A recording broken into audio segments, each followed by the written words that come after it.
Bismillahirrahmanirrahim. Alhamdulillahirabbil alamin.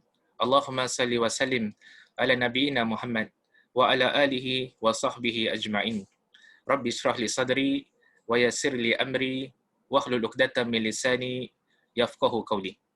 Allahumma arinal haqqa haqqan warzuqna ittiba'.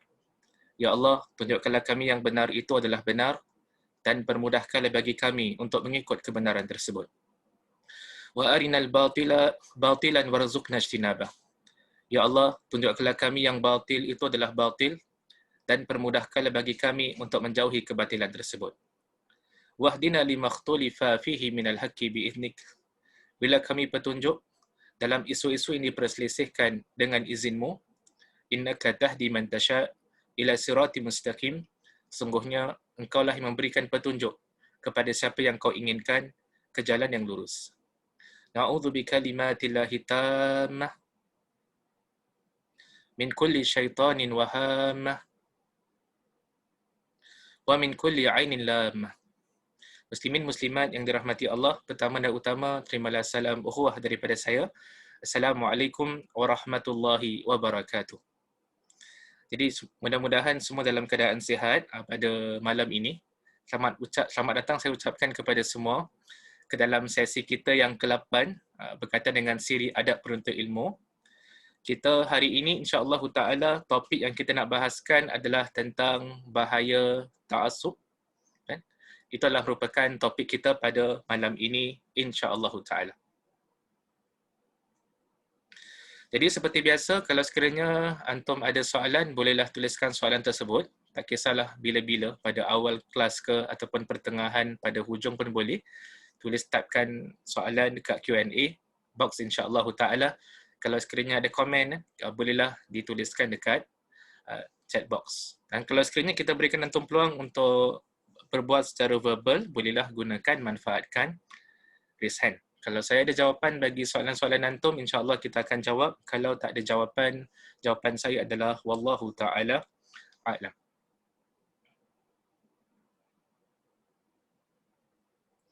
Jadi pada hari ini, sebagaimana yang tertera dekat dalam poster, kita punya topik pada hari ini adalah tentang ta'assub, ataupun Melayu panggil ta'assub. Dan kita dapati perkataan ta'assub ni, dia bahasa Melayu pun menggunakan istilah ini, dan bahasa Arab pun menggunakan istilah ini. Senang kata, dia adalah perkataan bahasa Arab yang dipinjam oleh bahasa Melayu sampai jadi sebahagian daripada kosakata kita. Dan kalau antum perhatikan dalam takrif yang disebutkan dalam Kamus Dewan, kalau orang Melayu kita gunakan istilah ta'assub, yang dimaksudkan dalam bahasa Melayu adalah terlalu kuat pegangan kan terhadap sesuatu perkara. Ataupun di dalam Kamus Dewan dia gunakan istilah fanatik, tegar hati, itu merupakan kuat pegangan terhadap sesuatu perkara. Itu merupakan makna ta'assub daripada sudut bahasa Melayu. Dan pada hari ini, kita akan lihat yang perkataan ta'assub juga adalah perkataan bahasa Arab. Bahkan adalah perkataan bahasa Arab, datang daripada perkataan ta'assabah. Ya ta'assabu. Kan? Ta'assub. Jadi, kalau kita rujuk kepada kamus, kita rujuk kepada diksionari Arab, ada banyak makna perkataan ta'assub ni. Salah satu makna bagi perkataan ta'assub adalah perbuatan mempertahankan sesuatu dengan kuat. Perbuatan mempertahankan, kita defend sesuatu perkara dengan kuat. Itu daripada sudut bahasa. Cuma bagi sesi kita pada hari ini, saya ada a specific meaning bagi perkataan ta'assub yang saya pilih untuk dijadikan sebagai panduan kita pada hari ini. Jadi kita nak mulakan perbahasan kita pada hari ini berkaitan dengan pengertian ta'assub. Hari ini kita nak sentuh tentang 3 perkara penting. Pertama adalah tentang pengertian ta'assub, itu yang pertama. Yang kedua adalah jenis-jenis ta'assub yang wujud pada zaman ini. Dan yang ketiga adalah apakah langkah-langkah yang boleh diambil untuk mengelakkan diri daripada sifat ta'assub. Itu merupakan 3 topik yang kita akan bahaskan pada hari ini insya-Allah taala. Jadi kita nak mulakan dengan terlebih dahulu dengan apa yang saya maksudkan dengan perkataan ta'assub dalam this particular presentation. Saya pilih pengertian yang diberikan oleh sebahagian di kalangan ulama yang mengatakan ta'assub yang kita maksudkan dalam pembentangan kita pada malam ini, dia ada dua ciri yang penting. Pertama adalah berpegang teguh secara membuta tuli dengan sesuatu perkara ataupun terhadap sesuatu perkara. Dan perkara itu boleh jadi berkaitan dengan akidah, orang tu pegang teguh dengan sesuatu keyakinan, ataupun daripada sudut sesuatu perkara kat sini boleh membawa erti mazhab fikih, kan? Ataupun dia berpegang teguh secara memututuli dengan sesuatu pandangan ataupun pendapat, ataupun dia berpegang teguh terhadap kaum dia ataupun kumpulan dia, jemaah dia. Jadi the first characteristic, first ciri yang kita maksudkan dengan ta'assub adalah perbuatan berpegang teguh tetapi secara membuta tuli terhadap suatu perkara. The second ciri yang kita maksudkan dengan pengertian ta'assub pada malam ini adalah tidak menerima sebarang dialog dengan pihak yang memiliki pendirian yang berbeza. Jadi seorang individu, tak kisahlah dia seorang lelaki ataupun seorang wanita, dia dah pegang dengan teguh satu keyakinan dan dia tidak menerima sebarang dialog. Dia tidak sudi untuk mendengar pendapat, dia tidak sudi untuk mendengar hujah-hujah yang dilontarkan, yang diketengahkan oleh pihak yang mempunyai pandangan yang berbeza. Dia menutup pintu, dia menutup jendela bagi sesiapa sahaja yang ingin berdialog dengan dia. Okay. Jadi, itu merupakan ciri-ciri ta'assub yang kita maksudkan pada malam ini. Senang kata, ta'assub yang bersifat tercela. Kita berpegang teguh secara membuta tuli terhadap satu perkara. Nanti kita akan jelaskan dengan lebih lanjut apa yang kita maksudkan dengan suatu perkara. Dan juga di antara cirinya adalah tidak sudi menerima sebarang dialog dengan pihak yang memiliki pendirian yang berbeza. Okay. Jadi, fokus kita pada malam ini adalah sifat fanatik ataupun sifat ta'assub yang tercela. Dan kalau kita lihat dalam Al-Quran, kita lihat dalam sejarah, antara orang-orang yang terkenal dengan sifat ta'assub yang tercela ini adalah orang-orang Arab Jahiliyah. Kan? Mereka pertahankan kabilah mereka. Sama ada kabilah mereka ni berada dalam keadaan kebenaran, sama ada kabilah mereka ni dalam kebatilan, sama ada kabilah ataupun kumpulan mereka ini menegakkan keadilan, sama ada kabilah mereka ini melakukan kezaliman, mereka akan tetap sokong. Zalim ke, adil ke, betul ke tak betul ke, dia tetap sokong kabilah mereka. Dia akan tetap sokong kumpulan mereka. Itu adalah ciri-ciri orang Arab Jahiliyah yang tidak diredai oleh Islam. Mereka akan sokong saudara mereka, mereka akan sokong kabilah mereka, tak kisahlah orang tersebut lakukan kezaliman ataupun melakukan, sama ada dizalimi ataupun menzalimi, dia akan tetap sokong. Itu merupakan ciri-ciri ta'assub yang wujud di kalangan orang-orang Arab Jahiliyah. Maka datang Nabi SAW. Allah Subhanahu Wa Taala mengutus Nabi Muhammad SAW. Nabi datang untuk membetulkan perspektif. Nabi datang antara dakwah, antara intipati message dakwah Nabi SAW, kan, tidak redha dengan ta'assub yang tercela ni. Dalam sepotong hadis kata Nabi SAW, "Unsur akhaka zaliman atau mazluman." Bantulah saudara kamu, sama ada dia yang melakukan kezaliman ataupun dia yang dizalimi. Jadi Nabi SAW ajarkan kan untuk kita bantu saudara kita, sama ada dia melakukan kezaliman ataupun dia dizalimi. Apa yang dimaksudkan kat sini? Kalau dia dizalimi, kita bantu dia, kan? Kalau boleh kita elakkan, kita defend dia, kita pertahankan dia kalau sekiranya dia dizalimi. Dan kalau sekiranya saudara kita sendiri melakukan kezaliman, kita juga bantu dia. Tapi bantu bukan bantu dia buat kezaliman. Bantu dia adalah dengan mencegahnya daripada melakukan kezaliman. Jadi kalau kita ada seorang saudara, dia melakukan kezaliman, maka sebagai seorang Muslim, tanggungjawab kita sebagaimana diajarkan oleh Nabi SAW adalah kita sedaya mungkin hendaklah kita stop dia. Kita cegah dia daripada melakukan kezaliman. Itu yang diajarkan oleh Nabi SAW. Kan? Islam adalah satu agama yang tidak redha sama sekali dengan mana-mana kezaliman yang dilakukan. Sama ada kezaliman itu dilakukan oleh orang-orang yang bukan Islam ataupun kezaliman itu dilakukan oleh orang-orang Islam sendiri, maka Islam tidak redha dengan apa jua bentuk kezaliman. Sebelum saya pergi dengan lebih lanjut penjelasan tentang topik hari ini, saya nak mulakan dengan satu soalan dalam bentuk polling. Jadi kita akan launch our first soalan. Mudah-mudahan antum nampak soalan ni tertera dekat di depan skrin antum. Kita minta pandangan antum berkaitan dengan soalan pertama. Jika seorang Muslim meyakini bahawa menyimpan janggut adalah wajib, adakah ini termasuk dalam sifat ta'assub? Apa pandangan antum? Jadi kalau ada seorang lelaki Muslim, dia meyakini bahawa simpan janggut ni wajib. Jadi adakah itu termasuk dalam sifat ta'assub yang kita nak bincangkan pada malam ini, yang bersifat tercela? Jadi kita berikan antum lagi 10 saat, 10 seconds untuk attempt jawab soalan ini. Kita nak dengar ataupun kita nak lihat apakah pandangan antum berkaitan dengan isu ini.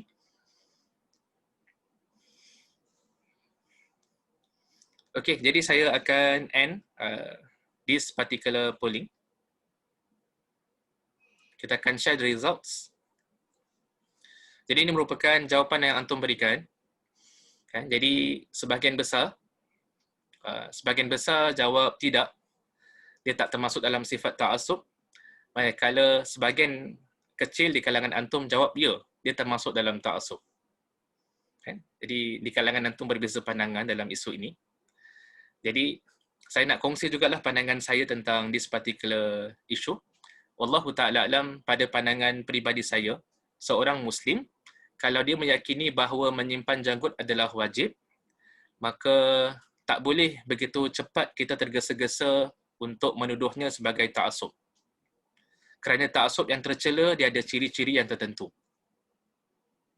Antara ciri-ciri additional tambahan yang kita nak kongsi dengan antum, tentang ta'assub yang tercela ni, adalah bila seseorang itu dia impose. Dia impose pandangan dia kepada orang lain. Dia wajibkan orang lain untuk ikut pandangan dia.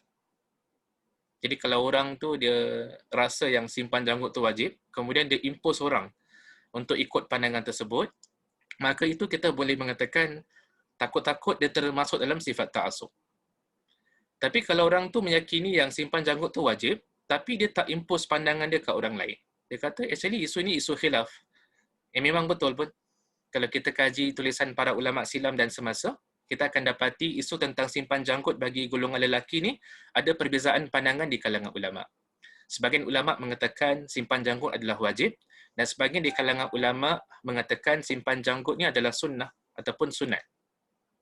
Sesuatu yang dituntut tapi tak sampailah kepada peringkat wajib.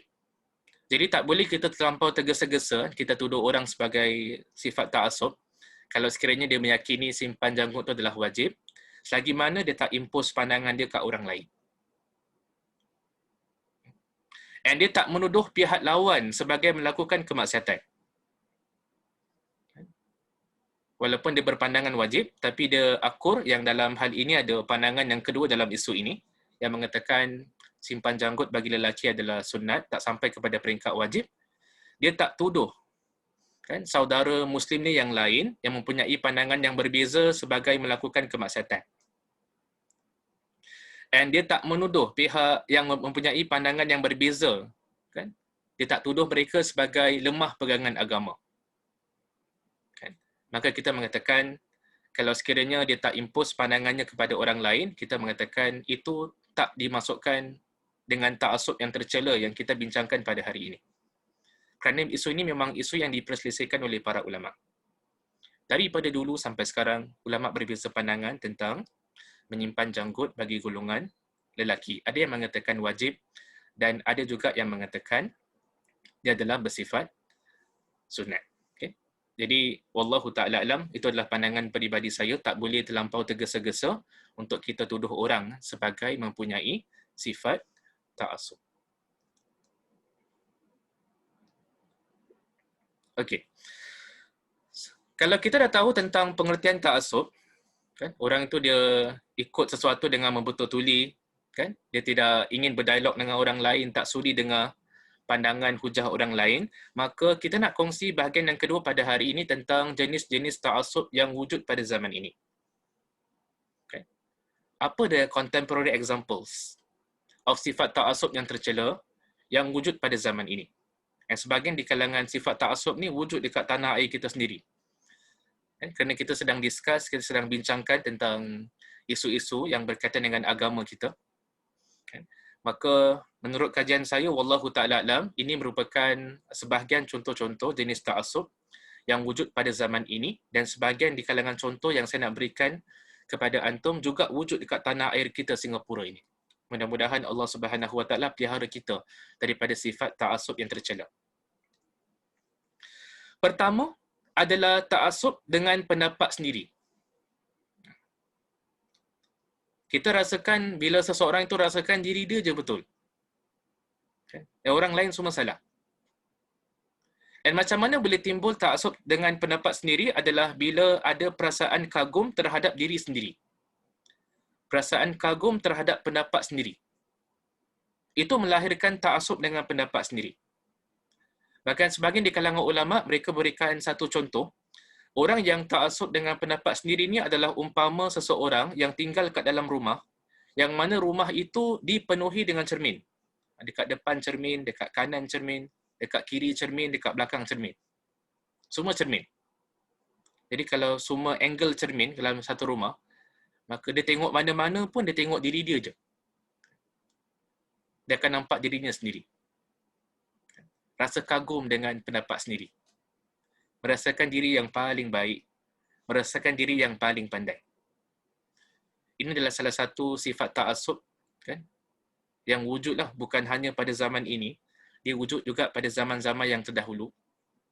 Al-Quran pun menceritakan kita tentang golongan-golongan muta'assibin, golongan-golongan orang-orang yang ta'assub, ta'assub yang tercela, seperti contoh sebahagian orang-orang musyrikin pada zaman Nabi SAW, bila Nabi SAW berdakwah kepada mereka, ajak untuk beriman kepada Allah dan Rasul, tapi mereka menolak, mereka nak ikut ajaran datuk nenek mereka. Berpegang teguh dengan pandangan tersebut. Dan ini bukan khusus bagi tanah air Singapura. Ini juga wujud kan dekat merata dunia. Ta'assub dengan pendapat sendiri. Rasakan diri yang paling benar. Ini adalah satu penyakit, semoga Allah Subhanahu Wa Taala pelihara kita daripada penyakit ini, iaitu ta'assub dengan pendapat sendiri. Saya teringat kata-kata Imam Asy-Syafi'i rahimahullahu taala, imamuna, imam kita, Imam Asy-Syafi'i rahimahullahu taala, yang dilahirkan pada tahun 150 Hijrah, wafat pada tahun 204 Hijrah. Imam Asy-Syafi'i rahimahullahu taala dia pernah berkata, demi Allah, saya tidak peduli jika kebenaran itu keluar dari lidah aku atau lidah pihak lawan. Jadi Imam Syafi'i ini, dia pun acknowledge, dia akur yang kadang-kadang kebenaran itu boleh keluar daripada lidahnya, dan kadang-kadang kebenaran juga boleh keluar daripada lidah pihak lawan, iaitu lidah pihak orang yang berbeza pandangan dengannya. Itu Imam Asy-Syafi'i rahimahullahu ta'ala. Seorang alim. Walaupun dia dah meninggalkan kita lebih daripada 1000 tahun, tapi hatta hingga ke hari ini kita akan lihat namanya sering disebut-sebut. Dalam bidang ilmu, especially ilmu berkaitan dengan Islam, salah satu nama yang sering kali disebut adalah nama Imam Asy-Syafi'i rahimahullahu ta'ala. Muhammad bin Idris Asy-Syafi'i rahimahullahu ta'ala.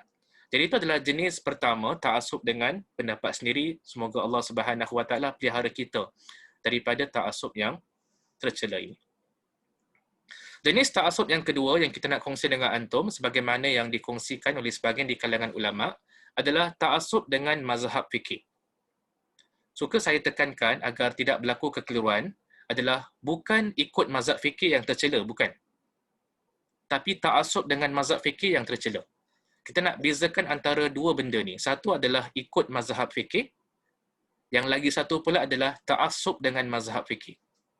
Ikut mazhab fikih, tak ada problem, no problem. Kan? Seorang individu Muslim, dia nak ikut mazhab Syafi'i. Pengamalan daripada sudut fikih, dia nak ikut mazhab Syafi'i. Ada isu ke tak ada isu? There's no issue. Itulah mazhab yang muktabar. Seorang individu Muslim, dia nak ikut mazhab Maliki. Boleh. Seorang individu Muslim, dia nak ikut mazhab Hanafi. Silakan. Seorang individu Muslim dia nak ikut mazhab Hambali. Boleh ke tidak? Boleh. Tapi yang kita bahaskan pada malam ini adalah sifat ta'assub terhadap sesuatu mazhab fikih. Jadi apa ciri-ciri orang yang ta'assub dengan terhadap mazhab fikih adalah bila dia menganggap imam mazhab dia sebagai maksum. Dia rasakan kalau dia ikut satu imam ni memang kirakan semua benda dia betul lah. Tidak akan tersilap.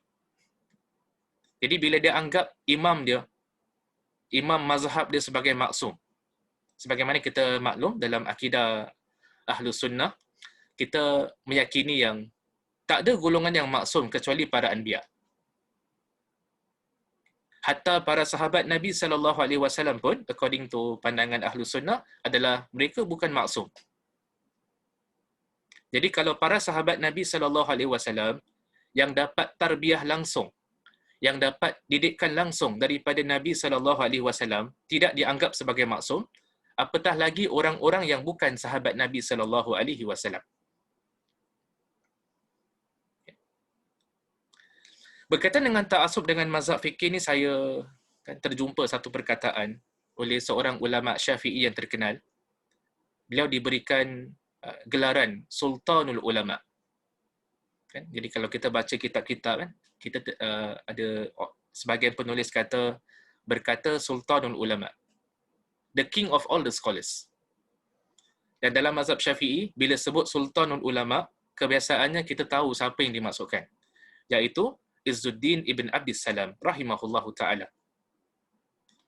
Imam Izzuddin ibn Abdis Salam dia ada karang sebuah kitab yang amat baik, kan, berkaitan dengan kemaslahatan. Dia ada karang sebuah kitab yang berjudul Qawaidul Ahkam fi Masalihil Anam. Ataupun sebagai ulama mengatakan Qawaidul Ahkam fi Islahil Anam. Dia ada karang sebuah kitab, dan kitab ini saya lihat beberapa tahun yang lalu telah diterjemahkan secara komplit dalam bahasa Inggeris. Diusahakan dipublish oleh penerbit IBFIM. IBFIM ni saya lihat dia banyak translate, dia terjemahkan kitab-kitab especially yang ada kaitan dengan fikih, yang ada kaitan dengan usul fikih, yang ada kaitan dengan kewangan Islam. IBFIM ni adalah salah satu penerbit. Dia juga merupakan satu institusi dekat Malaysia yang memberikan tumpuan berkaitan dengan Islamic Finance. Dan salah sebuah kitab yang mereka terjemahkan adalah kitab ini, Qawaidul Ahkam fi Masalihil Anam, kalangan salah seorang tokoh ulama Syafi'i yang terkenal, Sultanul Ulama Izzuddin ibn Abdis Salam rahimahullahu taala. Saya tertarik dengan pandangan ulama Syafi'i ni. Dia ada tulis beberapa perenggan yang menarik perhatian saya. Jadi apa yang tertera dekat dalam antum punya slide ni merupakan the English translation. Saya minta maaf lah kalau dalam bahasa Inggeris. Jadi kita bacakan terlebih dahulu apa yang disebutkan oleh Izzuddin ibn Abdis Salam sebelum kita nak syarahkan apa yang dimaksudkan oleh beliau.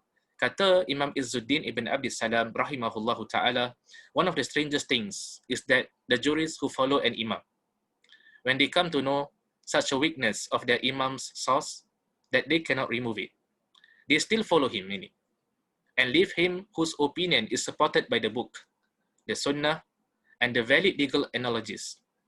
They do this out of rigidity in following their imam.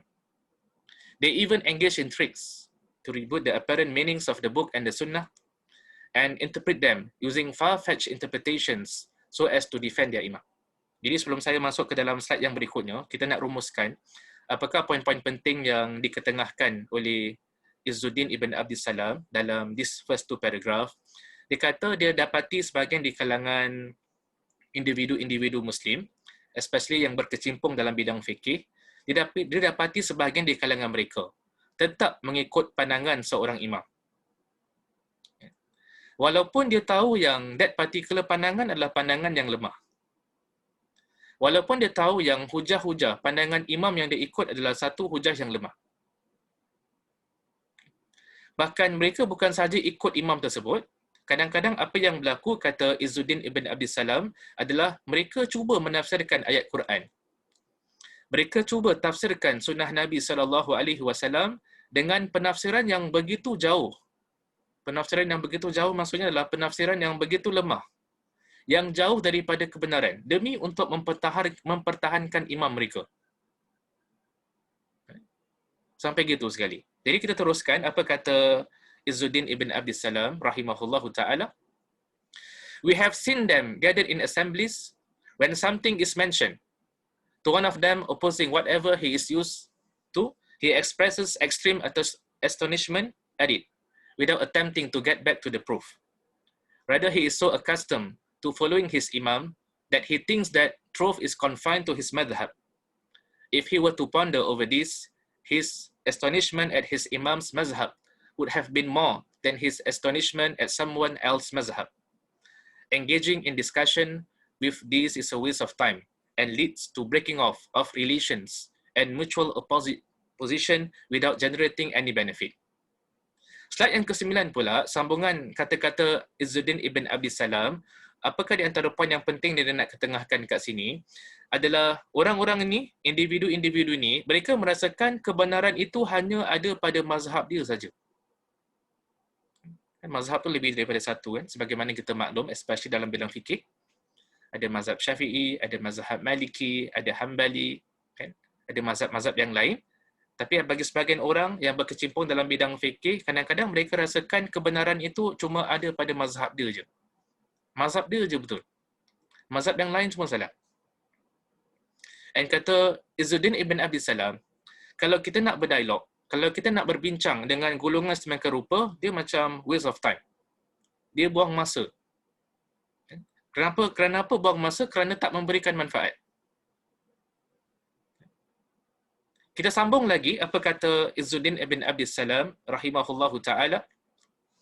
I have not seen any one of them to have left the opinion of his imam when it became apparent to him that the truth lies with someone else. Rather, he insists upon it in spite of his knowledge of its weakness and fairness. It is better to stop discussing with such people who, when they are unable to prove their imam's opinion, say, maybe my imam knew of a proof which I do not know and have not been able to find. Jadi kata Izzuddin ibn Abdis Salam adalah golongan sedemikian rupa, mereka akan tetap berpegang dengan pandangan imam, walaupun dia sendiri tahu yang hujah-hujah imam dia adalah hujah-hujah yang lemah.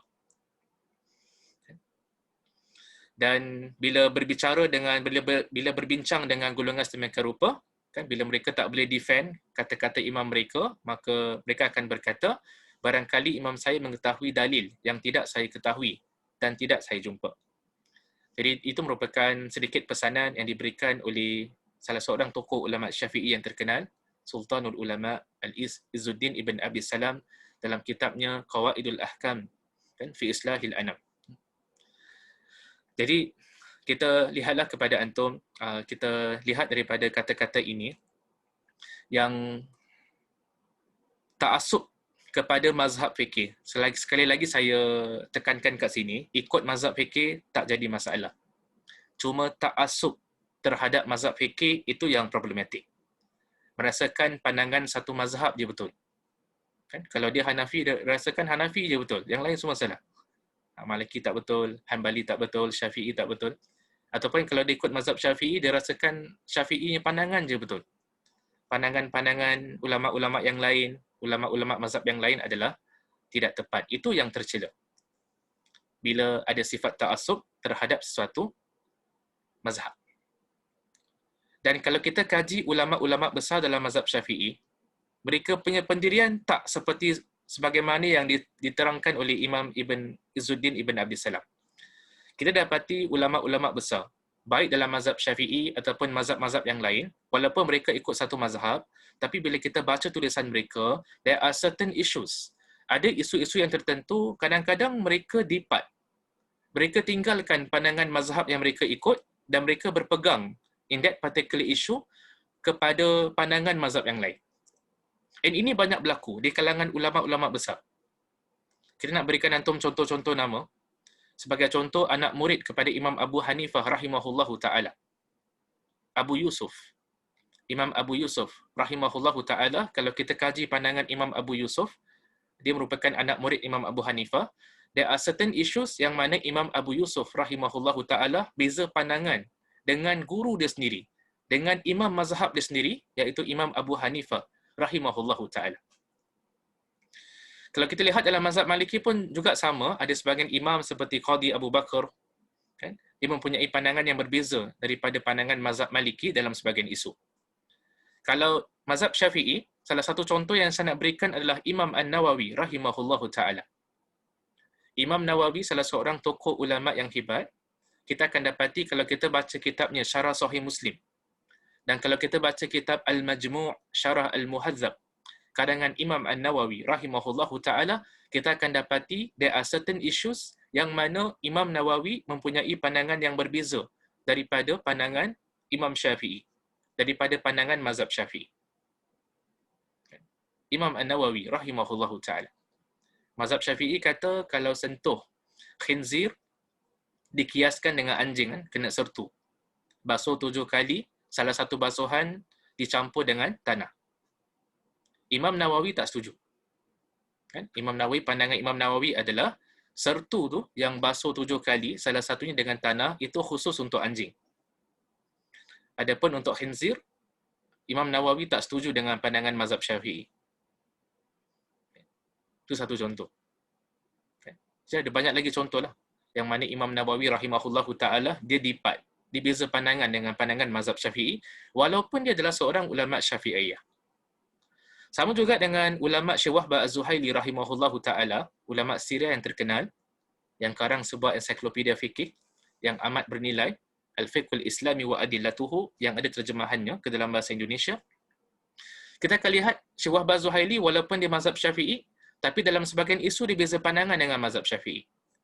Salah satu contohnya adalah tentang isu ahli kitab. Siapa itu ahli kitab? Adakah Kristian dengan Yahudi pada hari ini layak untuk digelar sebagai ahli kitab ataupun tidak? Kita akan dapati Imam Syekh Wahbah Az-Zuhaili rahimahullahu ta'ala, dia beza pandangan dengan mazhab Syafi'i tentang definition of ahli kitab. Pada pandangan Syekh Wahbah Az-Zuhaili rahimahullahu ta'ala, Yahudi dengan Nasrani pada hari ini juga layak untuk diberikan gelaran sebagai ahli kitab. Itu merupakan pandangan Syekh Wahbah Az-Zuhaili rahimahullahu ta'ala, sebagaimana yang diterangkan dalam kitabnya Tafsir Al-Munir. Jadi kita lihat ulama-ulama besar yang walaupun mereka mengikut satu mazhab, seperti Imam An-Nawawi, Imam Abu Yusuf, Syekh Wahbah Az-Zuhaili rahimahullahu ta'ala, tapi mereka, they do not follow blindly. Mereka tak ikut secara membetul-betuli. Tapi bila mereka ikut tu, mereka took the effort untuk mengetahui apakah hujah-hujah yang diketengahkan oleh this particular mazhab. Jadi itu adalah contoh-contoh sebagai nama ulama-ulama yang hebat yang mempunyai certain pandangan yang berbeza. Kan? Jadi mereka ni walaupun ikut mazhab, tapi mereka tak bersifat ta'assub kepada sesuatu mazhab. Dekat sini saya nak ajukan satu lagi soalan. Kita minta antum punya participation dalam bentuk polling. Jadi saya nak launch soalan yang kedua pada hari ini. Okay, jadi kita nak minta pandangan antum tentang isu ni. Kalau tadi adalah tentang isu janggut, sekarang pula adalah jika seorang muslimah meyakini bahawa wajah termasuk dalam aurat wanita yang wajib ditutup. Saya rasa saya tersalah eja wajib tu. Adakah ini termasuk dalam sifat ta'assub? Question mark.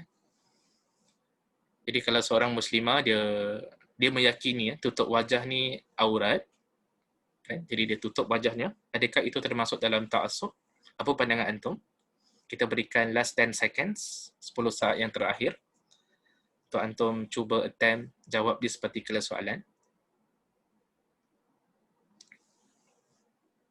Okey, jadi saya rasa saya akan end this particular polling. Kita share the results dengan antum. Kan? Jadi soalan tadi tentang seorang muslimah yang meyakini bahawa wajah termasuk dalam aurat. Kan? Adakah ini termasuk dalam sifat ta'assub? Sekali lagi, kan ulama-ulama Zoom kita berbeza pandangan. Kan? Ilal kaulain, kepada dua pandangan. Ramai di kalangan antum menjawab adalah itu bukan termasuk dalam ta'assub. Dan ada segelintir di kalangan antum berpandangan yang itu termasuk dalam ta'assub. Wallahu ta'ala alam, pandangan peribadi saya dalam this particular issue, saya lihat yang kalau ada seorang muslimah yang meyakini bahawa wajah termasuk dalam aurat yang dia tutup, dia yakini tentang kebenaran of that particular opinion, maka tak bolehlah begitu tergesa-gesa kita tuduh mereka sebagai ta'assub. Selagi mana dia tak impose pandangan dia ke orang lain. Selagi mana dia tak merendahkan wanita-wanita lain yang mempunyai pandangan yang berbeza. Maka tak boleh kita begitu tergesa-gesa menuduh mereka sebagai ta'assub. Dan tentang aurat wanita, kalau kita lihat perbincangan para ulama daripada dulu sampai sekarang, kita akan dapati memang ada khilaf di kalangan ulama berkaitan dengan apakah anggota badan yang wajib ditutup oleh seorang wanita, especially bila berdepan dengan golongan yang bukan mahram. Pandangan pertama di kalangan ulama ada yang mengatakan yang seluruh badan adalah aurat bagi wanita. Dan pandangan ini memang wujud. Dia bukan satu pandangan yang direka pada zaman ini, tapi pandangan ini memang wujud di kalangan para ulama. Ada sebahagian di kalangan ulama berpandangan yang seluruh badan wanita, termasuk muka itu termasuk dalam aurat. Kalau saya boleh berikan antum contoh nama-nama ulama besar yang berpandangan muka itu aurat wanita, sebagai contoh adalah ulama Syria yang terkenal, Syekh Ramadan Al-Buti, rahimahullahu ta'ala. Dia berpandangan muka tu adalah aurat. Bahkan dia ada karang sebuah kitab. Ada sebuah kutip ni, bagi mereka yang mahir baca bahasa Arab, antum boleh cek this particular kitab dekat internet. Dia karang sebuah kitab yang berjudul Ila kulli fatatin tu'minu billah. Pesanan kepada setiap remaja wanita yang beriman kepada Allah. Syekh Ramadan Al-Buti rahimahullahu ta'ala, dia lebih cenderung kepada pandangan wanita wajib tutup muka. Syekh Ramadan Buti yang kalau kat Singapura ni, antara kitab dia yang famous lah, yang diajar selalu, adalah kitab Fiqhus Sirah. Sebuah kitab berkaitan dengan sirah Nabi SAW, apakah pengajaran-pengajaran yang boleh dikeluarkan daripada sirah. Itu Syekh Ramadan Al-Buti rahimahullahu ta'ala. Juga kalau antum pernah dengar nama ulama Pakistan yang terkenal, Syekh Abdul A'la Al-Maududi rahimahullahu ta'ala. Dia juga berpandangan yang wanita wajib tutup muka. Dan antara negeri yang mana yang ulamanya meyakini tutup muka adalah wajib adalah ulama-ulama di Saudi, especially. Mereka meyakini yang menutup muka bagi wanita adalah wajib. Itu pandangan pertama di kalangan ulama. Dan memang pandangan ini juga ada ulama-ulama yang muktabar yang berpegang dengan pandangan ini. Dalam masa sama juga, di sana ada pandangan kedua di kalangan ulama tentang aurat wanita. Sebahagian yang lain pula di kalangan ulama, mereka berpandangan wanita ni kesemuanya adalah aurat tubuhnya kecuali dua anggota. Pertama adalah wajah dan kedua adalah dia punya telapak tangan ni. Sampai pergelangan tangan ini adalah, itu bukan aurat. Itu je exception, pengecualian. Yang lain semua aurat. Itu yang saya lihat ramai, especially kat Singapura, yang berpegang dengan pandangan tersebut. Jadi, ini juga adalah pandangan yang dipegang oleh ramai ulama yang silam maupun yang contemporary, yang berpegang dengan pandangan sedemikian rupa. Ada yang mengatakan wajah bukan aurat, tangan, especially yang telapak tangan ini bukan aurat. Itu pandangan kedua. Pandangan ketiga dalam isu tentang aurat wanita adalah pandangan mengatakan seluruh tubuh badan wanita adalah aurat kecuali tiga anggota. Pertama adalah muka, kedua adalah tangan, which is telapak tangan, ketiga adalah kaki. Tapi yang kita masukkan dengan kaki kat sini adalah kaki yang dekat bawah buku lali onwards.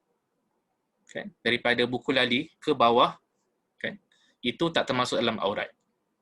Itu merupakan sebahagian ulama daripada mazhab Hanafi. That's why bagi golongan wanita, jangan terperanjatlah kadang-kadang kalau antum pergi masjid, ada sebahagian wanita ni dia solat tak tutup kaki. Kaki yang saya masukkan adalah bawah buku lali. Kerana memang ada pandangan tersebut. Pandangan ini pernah dinukil oleh salah seorang ulama yang terkenal, Dr. Abdul Karim Zaidan. Dalam kitabnya berkaitan dengan Al-Mufassal fi Ahkamil Mar'ah. Dr. Abdul Karim Zaidan merupakan salah seorang tokoh ulama syariah yang terkenal. Dia ada karang sebuah ensiklopedia berkaitan dengan hukum hakam yang ada kaitan dengan wanita. Dan Dr. Abdul Qanim Zaidan dia muatkan juga pandangan ini. Jadi wallahu taala alam, kalau seorang muslimah kan sama ada dia pegang dengan pendapat yang pertama yang mengatakan seluruh tubuh badan adalah aurat, ataupun dia berpegang dengan pandangan yang kedua mengatakan seluruh tubuh badan aurat kecuali muka dan telapak tangan, ataupun dia berpegang dengan pandangan yang ketiga yang mengatakan seluruh tubuh badan adalah aurat kecuali muka, telapak tangan dan kaki, iaitu sebelah bawah daripada ankle, maka pandangan-pandangan ini adalah pandangan yang boleh kita berlapang dada. Tak boleh begitu tergesa-gesa kita tuduh mereka sebagai ta'assub. Kan? Selagi mana mereka tak impose kan pandangan mereka kepada orang lain, maka tidak wajar, kurang wajar kita gelar mereka sebagai ta'assub.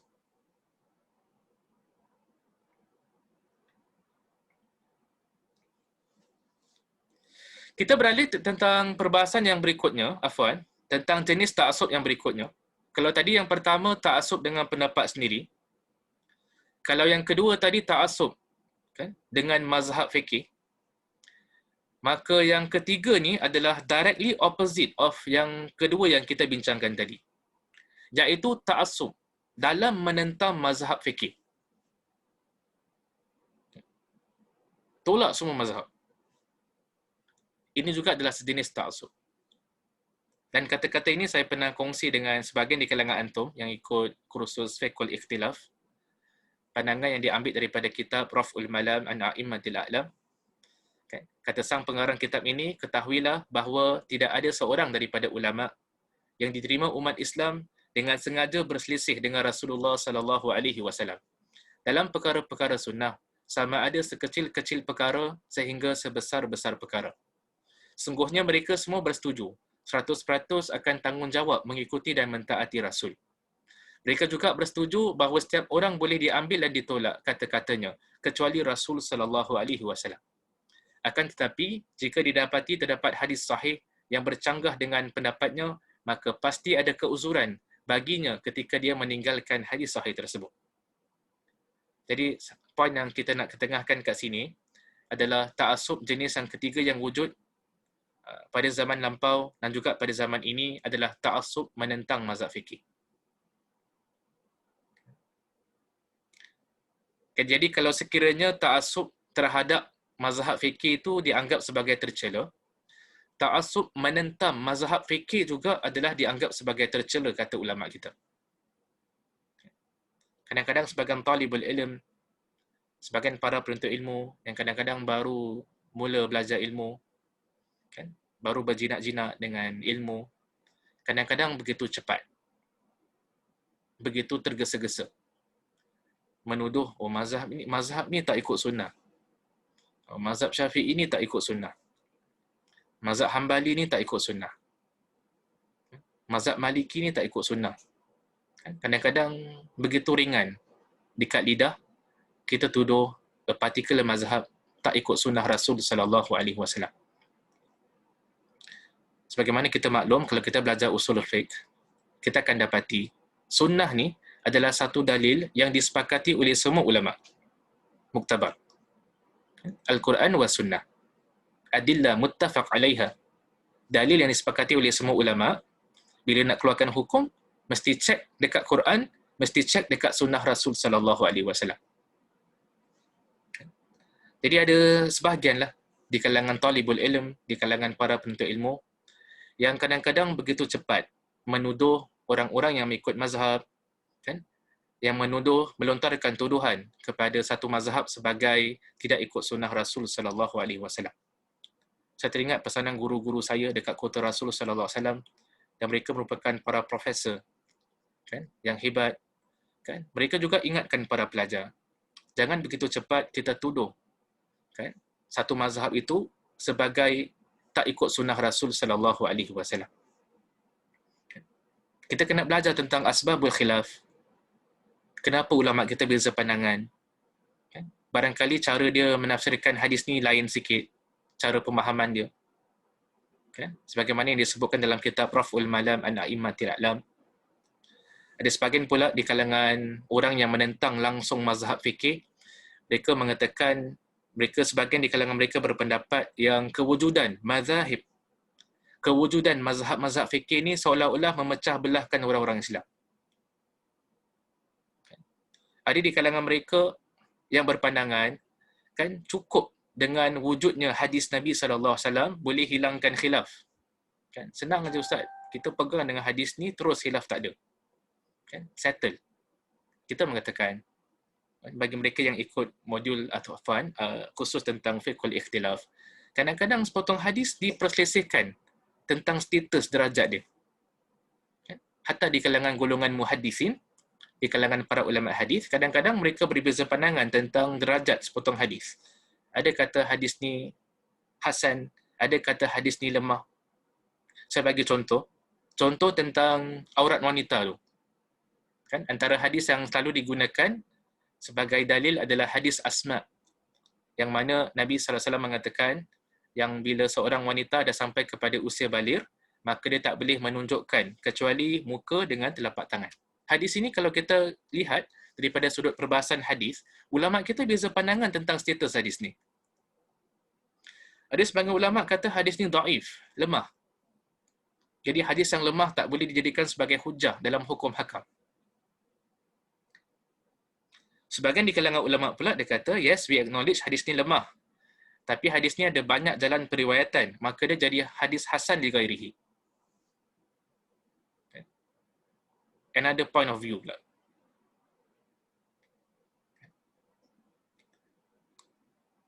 Jadi jenis ta'assub yang ketiga, kan semoga Allah Subhanahu Wa Taala pelihara kan golongan talibul ilm, golongan para penuntut ilmu daripada terjerumus dalam ta'assub jenis yang ketiga adalah ta'assub menentang mazhab fikih.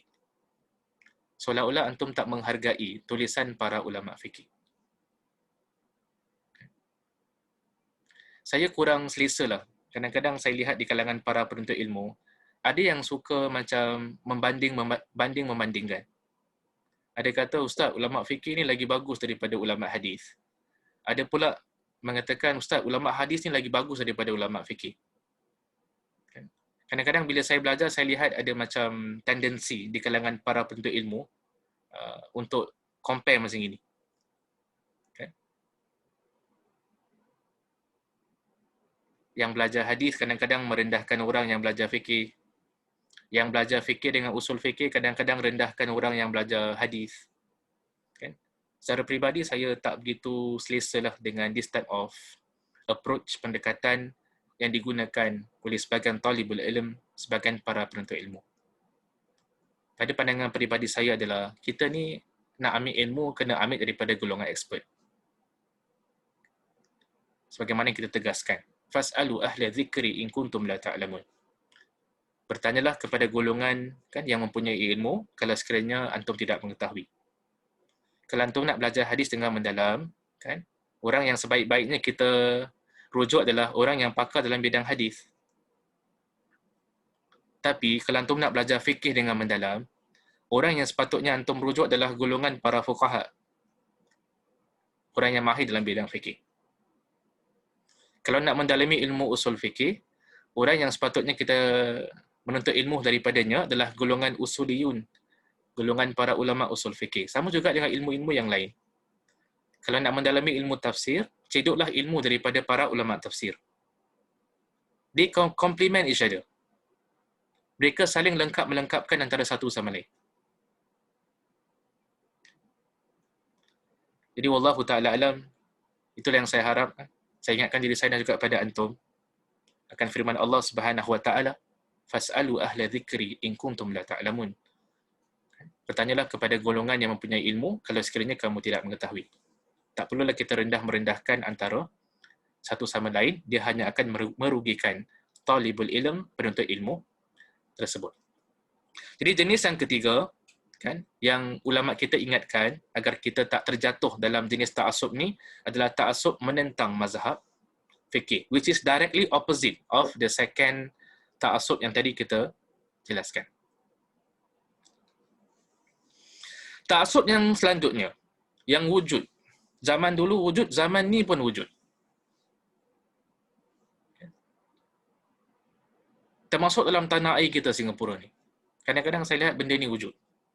Daripada zaman remaja saya, belasan tahun bila saya belajar agama, Saya lihat benda ni dah wujud dah. Kan?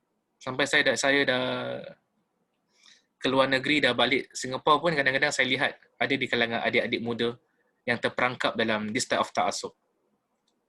Iaitu ta'assub dengan kumpulan ataupun aliran tertentu. Kalau tadi kita bagi contoh tentang fikih, slide yang ke-13 ni kita nak bagi tentang akidah pula. Aliran yang ada kaitan dengan akidah.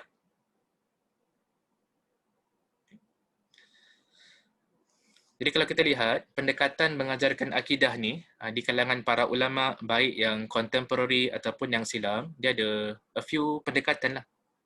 Ada sebahagian pendekatan yang digunakan adalah pendekatan Asy'ariyah dengan Maturidiyah, kan, mengajarkan akidah berdasarkan aliran ataupun mazhab Asy'ariyah. Ada pula di kalangan ulama bila mengajarkan akidah, mereka tak cenderung kepada that particular pendekatan.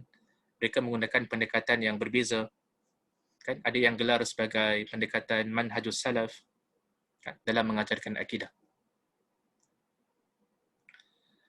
Dan kadang-kadang apa yang berlaku adalah ulama-ulama ataupun talibul ilm, para penuntut ilmu, kan, yang bila dia dah stick dengan satu pendekatan, bila dia dah mendalami satu pendekatan, kadang-kadang sebahagian, saya tak kata semua, sebahagian di kalangan mereka kadang-kadang ada tendensi untuk merendah-rendahkan orang-orang Islam yang menggunakan aliran yang lain pula dalam pengajian akidah. Dalam hal ini telah diperhatikan oleh para ulama kita semasa, ulama-ulama yang hebat. Ada sebuah kitab yang dikarang oleh Dr. Yusuf Al-Qaradawi. Dia ada karang sebuah kitab, Fusul fil Aqidah Bainas Salaf wal Khalaf. Dalam salah sebuah muka surat, Dr. Yusuf Al-Qaradawi dia ingatkan. Apa kata dia yang saya nak nukil pada malam ini? Dan sekiranya kita mengkritik sebahagian golongan salafiyin yang berlebihan dalam melemparkan tuduhan kufur, fasik dan dosa terhadap sebahagian muslimin yang mengambil pendekatan takwil, kita juga mengkritik sebahagian penentang mereka yang berlebihan dalam tuduhan mereka terhadap golongan salafiyin, para imam dan syekh mereka dengan tuduhan sesat dan terkeluar dari agama, menisbahkan kepada mereka kata-kata yang tidak pernah mereka katakan mengenai agama Allah, dan menuduh mereka dengan tuduhan tajsim dan tashbih, sedangkan mereka berlepas diri dari kedua tuduhan tersebut dalam kesemua penulisan mereka. Sehingga mereka mengatakan mengenai Imam Ar-Rabbani, Al-Allamah, Al-Ummah, Syekhul Islam, Ibn Taymiyah, apa yang tidak patut dikatakan dan tidak dapat diterima. Jadi apa sebenarnya yang cuba diketengahkan oleh Dr. Yusuf Al-Qaradawi? Dr. Yusuf Al-Qaradawi dia ada karang sebuah kitab, Fusul fil Aqidah Bainas Salaf wal Khalaf, yang saya galakkan sangat golongan talibul ilm, penuntut ilmu, untuk baca kitab ini. Kitab ini ada translation ke dalam bahasa Melayu, kan? Ada translation dalam bahasa Indonesia, kan? Yang mana Dr. Yusuf Al-Qaradawi dia bahaskanlah perbahasan perbezaan pendekatan dalam sebahagian isu akidah, especially dalam memahami sifat-sifat Allah Subhanahu Wa Taala. Macam mana nak memahami sifat Allah? Kan? Pendekatan yang berbeza. Dan kebiasaannya ada dua pendekatan yang berbeza. Pertama adalah pendekatan yang digunakan oleh golongan Asy'ariyah, aliran Asy'ariyah. Dan pendekatan yang kedua pula adalah pendekatan yang digunakan oleh golongan Salafiyin yang mengikut manhaj salaf. Ada yang mentakwilkan, kan, sifat-sifat Allah Subhanahu Wa Taala, ada yang tidak cenderung menggunakan pendekatan takwil. Cuma kadang-kadang apa yang kita lihat bila tentang perbahasan akidah ni, kadang-kadang bila orang tu bersungguh-sungguh mempertahankan dia punya stand ataupun pandangan dia, dia sampai kepada satu tahap yang kadang-kadang kita merendahkan pula pihak yang lain. Sampai up to the extent that saya pernah baca dalam sebahagian kitab, sampai dia mengkafirkan pihak yang mempunyai pandangan yang berbeza. Just because of pemahaman tentang sifat Allah Subhanahu Wa Taala. Sampai kadang-kadang dah sampai tuduh-menuduh. Rendah merendahkan. Kafir mengkafirkan. Yang ini kata, kita ni ahlu sunnah, yang itu bukan ahlu sunnah. Yang lagi satu side pula kata, kita yang ahlu sunnah, yang ini bukan ahlu sunnah. Jadi saling keluarkan each other daripada Ahlussunnah. Dr. Yusof Al-Qaradawi dia notice perkembangan ini. Lama dah notice dah perkembangan ini. Dia tulis kitab ini, Husul fil Aqidah Baina Salaf wal Khalaf. Allahu Ta'ala alam, pada pandangan peribadi saya lah. Kan? Saya lihat masalah ini, memanglah isu ni adalah isu yang diperselisihkan oleh para ulama yang muktabar. Kan? Daripada dua-dua aliran.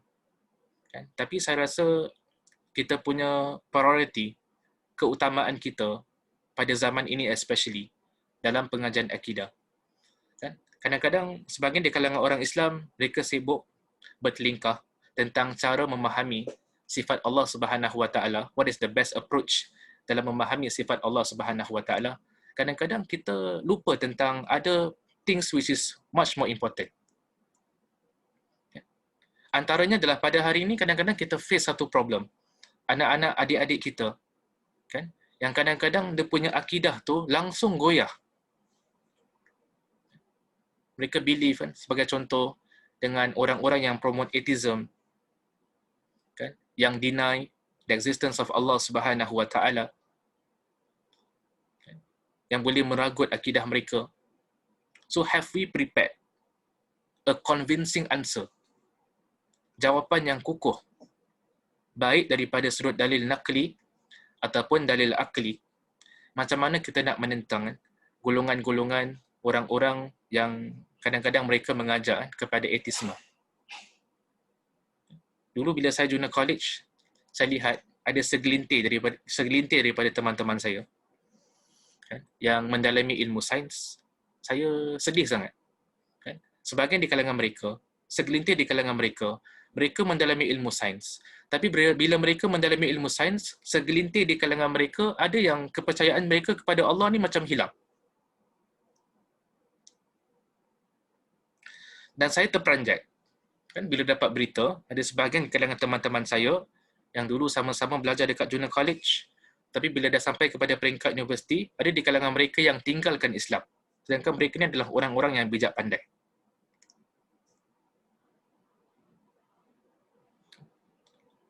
Where do we place our keutamaan dalam pengajian akidah? Daripada saya remaja belasan tahun, saya lihat macam dua aliran ni tak habis-habis bergaduh. Cuma sekarang dah tone down sikit lah. Tapi dulu saling rendah-merendahkan antara satu sama lain. Sampai ada yang kafir mengkafirkan antara satu sama lain.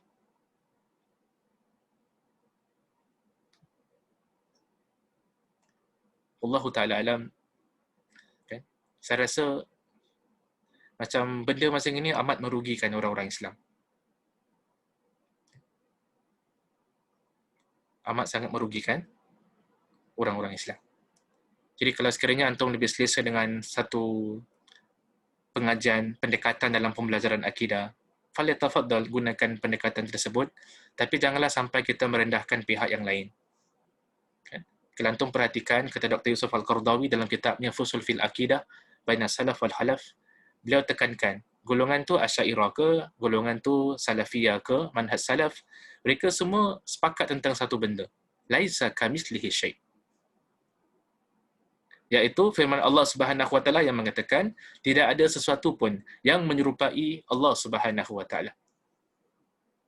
Baik yang golongan gunakan pendekatan Asy'ariyah ataupun Maturidiyah, ataupun yang lebih selesa dengan pendekatan manhajus salaf, mereka beriman dengan benda yang sama.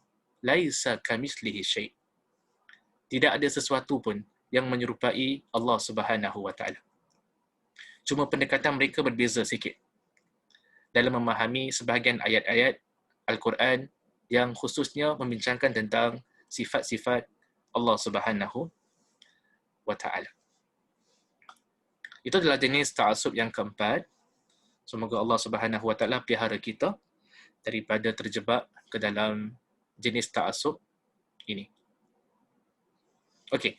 Jadi saya nak ajukan soalan yang berikutnya dalam bentuk polling sekali lagi. Kita nak minta antum punya pandangan berkaitan dengan soalan yang ketiga yang kita nak ajukan kepada antum. Seorang Muslim meyakini bahawa Islam adalah satu-satunya agama yang diredai Allah. Adakah ini termasuk dalam sifat ta'assub? Ustaz, Islam je betul, yang lain tak betul. So, is this type of pendekatan, adakah dia termasuk dalam sifat ta'assub? Ataupun kita kena kata, Ustaz, Islam betul, yang lain pun betul, Ustaz. Islam betul, Christianity pun betul, Ustaz. Yahudi pun betul. Buddhism pun betul. Atheism pun betul. Kan? Adakah itu kita punya pendekatan pula? Jadi apakah pandangan antum berkaitan dengan this particular issue? Kita berikan last 10 seconds sebelum kita tutup this particular polling.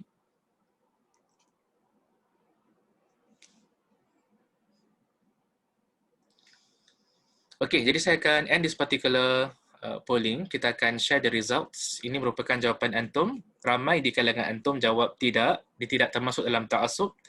Dan segelintir di kalangan antum mengatakan itu termasuk dalam ta'assub. Kan? Jadi itu merupakan pandangan antum. Jadi wallahu ta'ala alam, adapun pandangan peribadi saya, kalau seorang Muslim meyakini bahawa Islam adalah satu-satunya agama yang diredai Allah, maka itu tidak termasuk dalam ta'assub yang tercela. Selagi mana kita tidak merendahkan orang lain. Kan? Kita menghormati pegangan orang lain. Kan? Kita berbuat baik kepada orang lain. Itu yang diajarkan oleh Islam. Itu yang diajarkan oleh Nabi SAW. Walaupun Nabi SAW dakwah orang untuk masuk Islam, tapi Nabi SAW tidak merendahkan.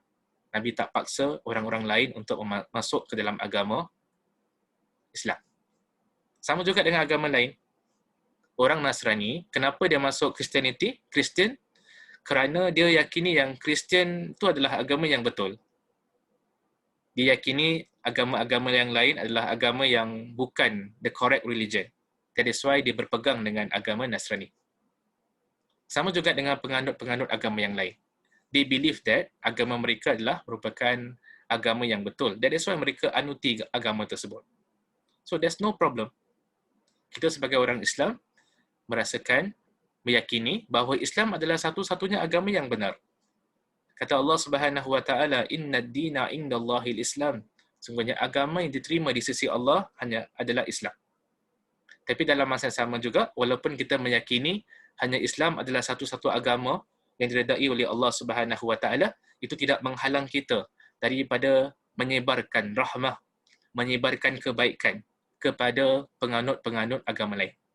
Itu yang diajarkan oleh junjungan kita Nabi sallallahu alaihi wasallam.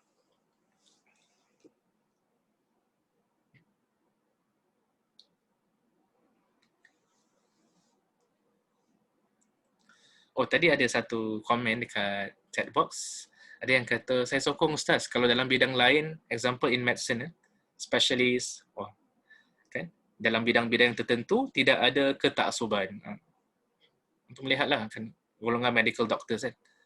Kadang-kadang saya jumpa doktor pun, mereka ni hormat, the different specialization. Dia kata yang, this field, ni bukan bidang saya. Awak rujuk dekat this specialist. Okay. Jadi dia ada dia punya itulah, bidang kepakaran dia. Dia acknowledge, kan, kepakaran, dia tahu dia punya own limitation. Kan? Tapi bila kita belajar Islam, kadang-kadang sebagian orang, wallahu ta'ala alam, kan, you need to also acknowledge specialization. Itu yang penting. Kan? Kita bila belajar ilmu, kita kena tahu siapa specialist dia, kan, dalam this particular field. Dan kita ambil cedok ilmu daripada orang tersebut. Okey. Saya rasa saya habiskan dululah dia punya slides. Nanti towards the end saya jawab soalan-soalan antum. Jadi kalau sesiapa yang ada soalan boleh just tulis saja. Takut antum lupa dekat yang Q&A. Kita nak beralih kepada the third perbahasan for today, yang juga merupakan perbahasan yang terakhir, adalah cara membebaskan diri daripada ta'assub. Ustaz, kalau kita terjebak dalam ta'assub ni, macam mana nak bebaskan diri kita daripada sifat ta'assub? Maka pada malam ini saya nak sarankan lebih kurang 8 langkah yang boleh diambil, yang disarankan oleh para ulama kita untuk membebaskan diri daripada sifat ta'assub. Apakah langkah-langkah tersebut? Langkah yang pertama, kata yang disarankan oleh para ulama kita adalah lihatlah kepada apa yang disampaikan dan bukan siapa yang menyampaikan. Okay. Apa practical example for this? adalah kadang-kadang bagi sebahagian talibul ilm, kadang-kadang bagi sebahagian penuntut ilmu, bila sesuatu itu datang daripada guru dia, dia akan terima. Tetapi, bila satu pandangan itu datang daripada guru orang lain, dia susah nak terima. Pasal dia belajar dengan satu guru je, dia tak belajar dengan guru lain. Jadi apa sahaja yang guru dia cakap, dia terima. Apa sahaja pandangan orang lain, guru lain, yang bercanggah dengan pandangan guru dia, dia susah sikit nak terima. Dia tolak. Ataupun daripada sudut fikih, kalau sekiranya satu pandangan itu bertepatan dengan pandangan mazhab yang dia ikut, dia akan terima. Tapi kalau ada satu pandangan datang daripada satu mazhab yang dia tak ikut, kadang-kadang dia tolak. Kalau dia ikut satu kumpulan, certain kadang-kadang ada sebagian orang bila belajar agama, dia ada kumpulan-kumpulan tertentu lah. Jadi kalau satu pandangan itu terbit daripada kumpulan dia, dia akan terima. Tapi kalau ada satu pandangan yang bertentangan dengan kumpulan yang dia ikut, dia tolak.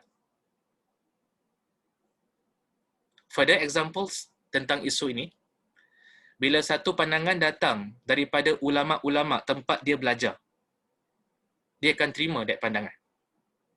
Tapi bila satu pandangan datang daripada ulama'-ulama' daripada negeri lain, yang barangkali dia tak berkesempatan, dia tak berpeluang untuk belajar kat tempat tersebut, kadang-kadang dia tolak.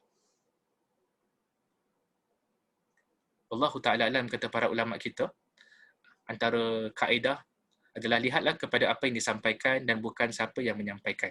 Dalam erti kata yang lain, walaupun orang yang sampaikan itu bukan guru kita, tapi dia memang pakar dalam bidang tu. Suka saya ingatkan antum dalam hal ini adalah, bukanlah yang saya masukkan kat sini, lihatlah kepada apa yang disampaikan dan bukan siapa yang menyampaikan. Orang yang tak pakar pun dia bagi opinion, kita pun terima, tidak. Kita is guided by satu kaedah yang tadi saya yang kongsi dengan antum, kita ambil ilmu daripada golongan spesialis, golongan yang pakar. Okay. And golongan yang pakar ni, dia kirakan ada banyak lah. Dia tak semestinya guru kita. Okay. Guru kita salah seorang yang barangkali, tapi di sana ada guru-guru orang lain yang juga barangkali merupakan expert in the field. Okay. Jadi untuk mengelakkan sifat ta'assub adalah lihatlah kepada apa yang disampaikan. Apakah hujah-hujah yang disampaikan? Itu yang ditunjukkan oleh golongan ulama kita. Macam contoh Imam Nawawi rahimahullahu ta'ala, walaupun dia ikut mazhab Syafi'i, tapi sebagian isu dia bisa pandangan dengan mazhab Syafi'i. Kenapa boleh gitu, Ustaz? Kerana dia kaji apa yang disampaikan oleh ulama'-ulama' lain. Sama juga dengan yang tadi kita bagi antum contoh, Imam Abu Yusuf rahimahullahu ta'ala, walaupun dia mazhab Hanafi, tapi in certain issues, dia beza pandangan dengan mazhab Hanafi. Dia beza pandangan dengan guru dia sendiri. Kenapa dia buat macam itu? Kerana dilihat kepada hujah-hujah yang disampaikan oleh pihak yang mempunyai pandangan yang berbeza. Jadi, wallahu ta'ala alam, adalah penting bagi golongan talibul ilm untuk menganalisa hujah-hujah yang disampaikan. Okay? Especially kalau golongan talibul ilm yang dah intermediate ataupun advance, kan? Jangan hanya lihat kepada siapa yang menyampaikan, lihat juga kepada apa yang disampaikan. Cara yang kedua nak bebaskan diri daripada sifat ta'assub adalah menarik kembali pandangan yang salah. Kita ni tak maksum. Kita ni tak terpelihara daripada dosa. Kadang-kadang kita pegang dengan satu pandangan, tapi bila kita buat kajian dengan lebih mendalam, kita belajar dengan lebih mendalam, kita dapati yang pandangan ni actually pandangan yang salah. Jadi Ustaz, kalau pandangan saya salah, apa nak buat Ustaz? Kita tarik kembali. Maksudnya adalah kita jangan berpegang dengan pandangan tersebut. Kita berpegang dengan pandangan yang bertepatan dengan kebenaran. Jadi kalau kita tersilap, hatta scholars pun mereka tak terpelihara daripada kesilapan. Ada ramai contoh-contoh ulama'-ulama' sepanjang sejarah yang mereka menarik kembali sebahagian di kalangan pandangan mereka. Imam-imam seperti Imam Abu Yusuf rahimahullahu ta'ala, sebahagian pandangan dia tarik kembali. Jadi menarik kembali pandangan yang salah, kata ulama', adalah lebih baik daripada berterusan dalam kebatilan. kita berpegang dengan satu pandangan, tapi actually pandangan tu tak betul. Kan? Mana kita tolak pandangan tu, kita beralih kepada yang benar, maka kata para ulama, menarik kembali pandangan yang tersilap adalah lebih baik daripada berterusan dalam kebatilan. But it is not easy to do this. Okay? Untuk tarik kembali pandangan yang salah, especially bila antum adalah an influential figure. Especially bila antum adalah seorang yang ramai pengikut. Nak tarik balik kembali pandangan is not easy. Tapi kalau orang itu betul-betul beriman pada Allah Subhanahu Wa Taala, dia betul-betul ada ketakwaan kepada Allah Subhanahu Wa Taala, mudah bagi dia melakukan benda ni. Kan? Sebab kadang-kadang antum akan lihat sebagian ulama, dia dah pegang dengan satu pandangan, kemudian bila dia buat further research, dia dapati yang pandangan pertama dia tersilap. Kadang-kadang dia just explain, dia beritahu dekat pengikut-pengikut dia yang pandangan pertama dia tersilap, and dia berpegang dengan pandangan yang baru dalam isu ini. Okay. Jadi cara membebaskan diri, langkah yang boleh dilakukan untuk bebaskan diri daripada sifat ta'assub adalah menarik kembali pandangan yang salah kalau sekiranya tersilap. Langkah yang ketiga adalah mendengar pandangan ataupun hujah pihak lain. Okay.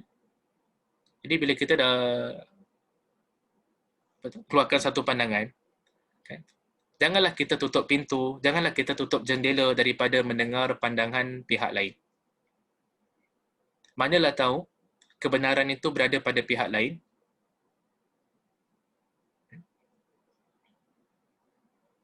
Kita dah tulis sesuatu, lepas tu ada orang refute kita, orang sanggah kita. Kita analyse apa yang dia cakap tu betul ke tak betul. Kalau apa yang disampaikan tu betul, apa salahnya kita terima kebenaran tersebut. Kalau yang dia cakap tu adalah tak tepat, kan, maka kita boleh tulis balik. Tak menjadi masalah. Kita mendengar pandangan ataupun pihak lain.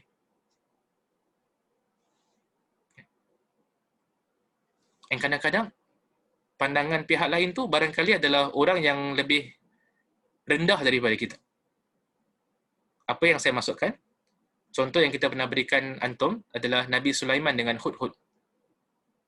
Kan? Satu ketika Nabi Sulaiman panggil binatang dan Hudhud ni lambat datang. Bila dia datang dekat Nabi Sulaiman, dia inform, dia beritahu Nabi Sulaiman alaihi salam yang dia ada satu berita. Kan? Satu khabar, satu ilmu yang tidak diketahui oleh Nabi Sulaiman alaihi salam. Nabi Sulaiman seorang nabi minal anbiya, daripada golongan para nabi. Hudhud ni burung. Jadi in terms of status, Nabi Sulaiman ni lebih mulia daripada burung Hudhud. Tapi oleh kerana burung Hudhud ni, dia ada satu khabar, dia ada satu ilmu yang tidak diketahui oleh Nabi Sulaiman alaihi salam, maka Hudhud ni, burung Hudhud, dia memberikan kemanfaatan kepada Nabi Sulaiman alaihi salam. Seolah-olah Nabi Sulaiman alaihi salam belajar ilmu daripada burung Hudhud ni. Jadi kita sudi mendengar pandangan pihak lain. Kadang-kadang bacaan kita terhad. Kadang-kadang kajian yang dibuat oleh orang lain adalah lebih komprehensif. Saya teringat ada satu perselisihan yang berlaku, kan, antara dua ulama lah yang terkenal. Salah satunya adalah Syekh Abdul A'la Al-Maududi rahimahullahu ta'ala dengan Syekh Abdul Hasan An-Nadwi. Kan? Dua orang ulama yang hebat. Jadi Syekh Abdul A'la Al-Maududi rahimahullahu ta'ala, dia pernah menulis sebuah kitab. Kemudian bila kitab itu sampai ke tangan Syekh Abdul Hasan An-Nadwi, dia tak setuju. Kemudian dia tulis, dia kritik kitab tersebut. Kan? Syekh Abdul Hasan An-Nadwi, dia kritik, kan, salah sebuah kitab yang ditulis oleh Syekh Abdul A'la Al-Maududi, kan, rahimahullahu ta'ala. Jadi apakah reaksi yang ditunjukkan oleh Syekh Abdul A'la Al-Maududi ketika mana tulisannya dikritik oleh Syekh Abdul Hasan An-Nadwi? Dia welcome. Dia amat mengalu-alukan kritikan yang diberikan oleh Syekh Abdul Hasan An-Nadwi. Itulah ulama kita. Mereka dah tulis kitab, mereka tahu yang mereka ni tak maksum. Kan? Mereka sudi mendengar pandangan, sudut pandangan yang lain, hujah-hujah yang lain. Cara yang keempat, nak bebaskan diri daripada sifat ta'assub adalah kita kritik pendapat kita sendiri. kita reflect balik. Bila kita dah berpegang dengan satu pandangan, kita reflect balik, muhasabah balik. Betul ke pandangan ni? Kenapa kita kena reflect balik pandangan kita adalah kerana kita tahu yang tidak ada individu yang maksum kecuali golongan para anbiya. Tidak ada satu jemaah pun yang maksum. Jadi we need to reflect balik walaupun dah keluarkan satu pandangan, kita kena reanalyze barangkali di sana ada sudut-sudut yang kita fail to see, kan, kita gagal untuk melihatnya daripada certain angles, kan, we need to reflect balik, muhasabah balik, kan, di atas pandangan-pandangan yang kita pegang. Cara yang kelima, kata para ulama kita, nak bebaskan diri daripada sifat ta'assub adalah meminta nasihat dan penilaian daripada pihak lain. Kita minta nasihat daripada orang lain, kan? Itu yang ditunjukkan oleh ulama-ulama kita. Itu yang ditunjukkan oleh khalifah yang pertama selepas kewafatan Rasulullah sallallahu alaihi wasallam, Sayyidina Abu Bakar As-Siddiq radhiyallahu an. Ketika mana dia menjadi khalifah, kan? Dia harapkan teguran. Dia kata dekat orang-orang Islam pada ketika itu, kalau sekiranya dia berada di atas kebenaran, maka sokonglah dia, maka bantulah dia. Tapi kalau sekiranya dia di atas kebatilan, maka betulkanlah dia. Jadi seorang khalifah, salah seorang sahabat Nabi SAW yang dijanjikan surga, yang dijamin surga, still willing untuk menerima teguran, kan, daripada orang-orang Islam, daripada sahabat-sahabat yang lain, kalau sekiranya dia tersilap dalam sebahagian perkara. Jadi sebagai seorang talibul ilm, sebagai seorang penuntut ilmu, kita pun sepatutnya, kan, boleh juga meminta nasihat daripada pihak yang lain, especially daripada golongan orang-orang yang lebih mahir daripada kita. Yang keenam adalah mengambil manfaat daripada pihak yang lain. Biasalah, kita dalam bidang ilmu ni, there are certain things yang kita agree dengan orang lain, kita setuju dengan orang lain, and there are certain things yang kita tak setuju. Itu benda normal dalam menuntut ilmu. Hatta dalam pengajian agama pun sama. So far sepanjang saya belajar, saya tak pernah jumpa satu orang yang 100% pandangan dia sama dengan pandangan saya. Maksudnya adalah, walaupun kita belajar kat tempat sama, walaupun kita belajar dengan guru yang sama, kadang-kadang kita lihat certain issues from different angle. And that is normal dalam belajar. Itu tandanya yang antum berfikir. Itu tandanya yang antum ni analyze things. Tapi walaupun kita berbeza pandangan, itu tidak menghalang kita mengambil manfaat daripada tulisan orang lain. Daripada pengalaman orang lain. Contoh yang kita nak berikan, dalam bidang tafsir, ada seorang ulama tafsir ni, dia terkenal sebagai termasuk dalam golongan Mu'tazilah. Namanya adalah Imam Zamakhsyari, ataupun gelaran dia Imam Zamakhsyari. Dia karang sebuah kitab yang berjudul Al-Kashaf. Imam Zamakhsyari ni Mu'tazilah. Tapi kalau antum lihat tulisan ulama-ulama tafsir yang terdahulu, ada yang quote, yang manfaatkan tulisan Imam Zamakhsyari ni, walaupun dia tahu yang Imam Zamakhsyari ni adalah Mu'tazilah. Antara yang memanfaatkan tulisan Imam Zamakhsyari adalah ulama tafsir yang terkenal, Imam Al-Qurtubi rahimahullahu ta'ala. Imam Qurtubi, dalam tulisan tafsirnya, Tafsir Qurtubi, dia certain perbahasan, dia mengambil manfaat daripada kitab Al-Kashaf yang dikarang oleh Imam Zamakhsyari rahimahullahu ta'ala. Walaupun dia tahu yang Imam Zamakhsyari ini Mu'tazilah. Daripada sudut pendiriannya tentang sebahagian isu tentang akidah adalah berbeza sedikit. Tapi dia still mengambil manfaat. Jadi tak menjadi kesalahan kita mengambil manfaat daripada pihak lain walaupun kita mempunyai pendirian yang berbeza. Saya rasa antum tak akan jumpa satu individu yang mana semua pendapat dia sama dengan pendapat kita. Hatta dulu bila saya belajar dekat Kota Rasul sallallahu alaihi wasallam, saya lihat di kalangan guru-guru saya pun beza pandangan dalam certain issues. Walaupun kita berada kat universiti yang sama. Di pandangan berbeza. Para masyayikh, kan, para syekh-syekh yang mengajar dekat Masjid Nabi sallallahu alaihi wasallam, di kalangan mereka pun ada sebahagian isu yang barangkali mereka mempunyai pandangan yang berbeza. And that is normal. Kan? Dalam isu-isu ijtihadiyah, especially dalam isu-isu yang boleh kita berlapang dada, antum akan lihat kadang-kadang ulama kita mempunyai pendekatan pendirian yang berbeza. Cara yang ketujuh, nak bebaskan diri daripada sifat ta'assub adalah mempertahankan pihak lawan sekiranya mereka dizalimi. Pihak yang berbeza pandangan, kan, sekiranya mereka dizalimi. Jadi apa maksudnya? Contohlah kita pegang dengan satu pendirian, satu pendapat, kemudian orang lain pula mempunyai pendapat yang berbeza. Kalau dia tu dizalimi, orang tuduh dia dengan tuduhan-tuduhan yang tidak berasas. Jadi apakah reaksi kita? Kita ni mempunyai pandangan beza dengan dia in certain issues. Tapi kita tahu dalam isu ni dia dizalimi. Dia dituduh dengan tuduhan-tuduhan yang tidak berasas. Apa yang sepatutnya kita lakukan as a Muslim adalah antum kena defend dia. Daripada false claims, false accusations yang dilemparkan kepada dirinya.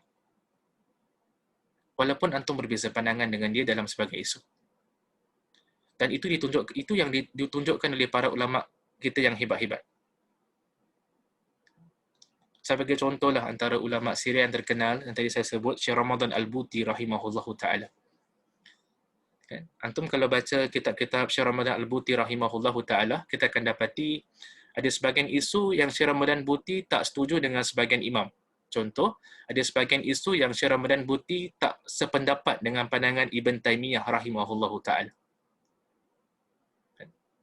There are certain issues yang mana Syekh Ramadan Buti tak sependapat. Tapi bila ada orang tuduh yang mengatakan Ibn Taymiyah ni adalah mujassimah, kan, dia tashbihkan, dia serupakan Allah dengan makhluk. Syekh Ramadan Al-Buti rahimahullahu taala adalah di antara salah seorang ulama Syria yang ke depan untuk defend Ibn Taymiyah rahimahullahu taala. And this particular video antum boleh cari kat YouTube, ada terjemahan dia.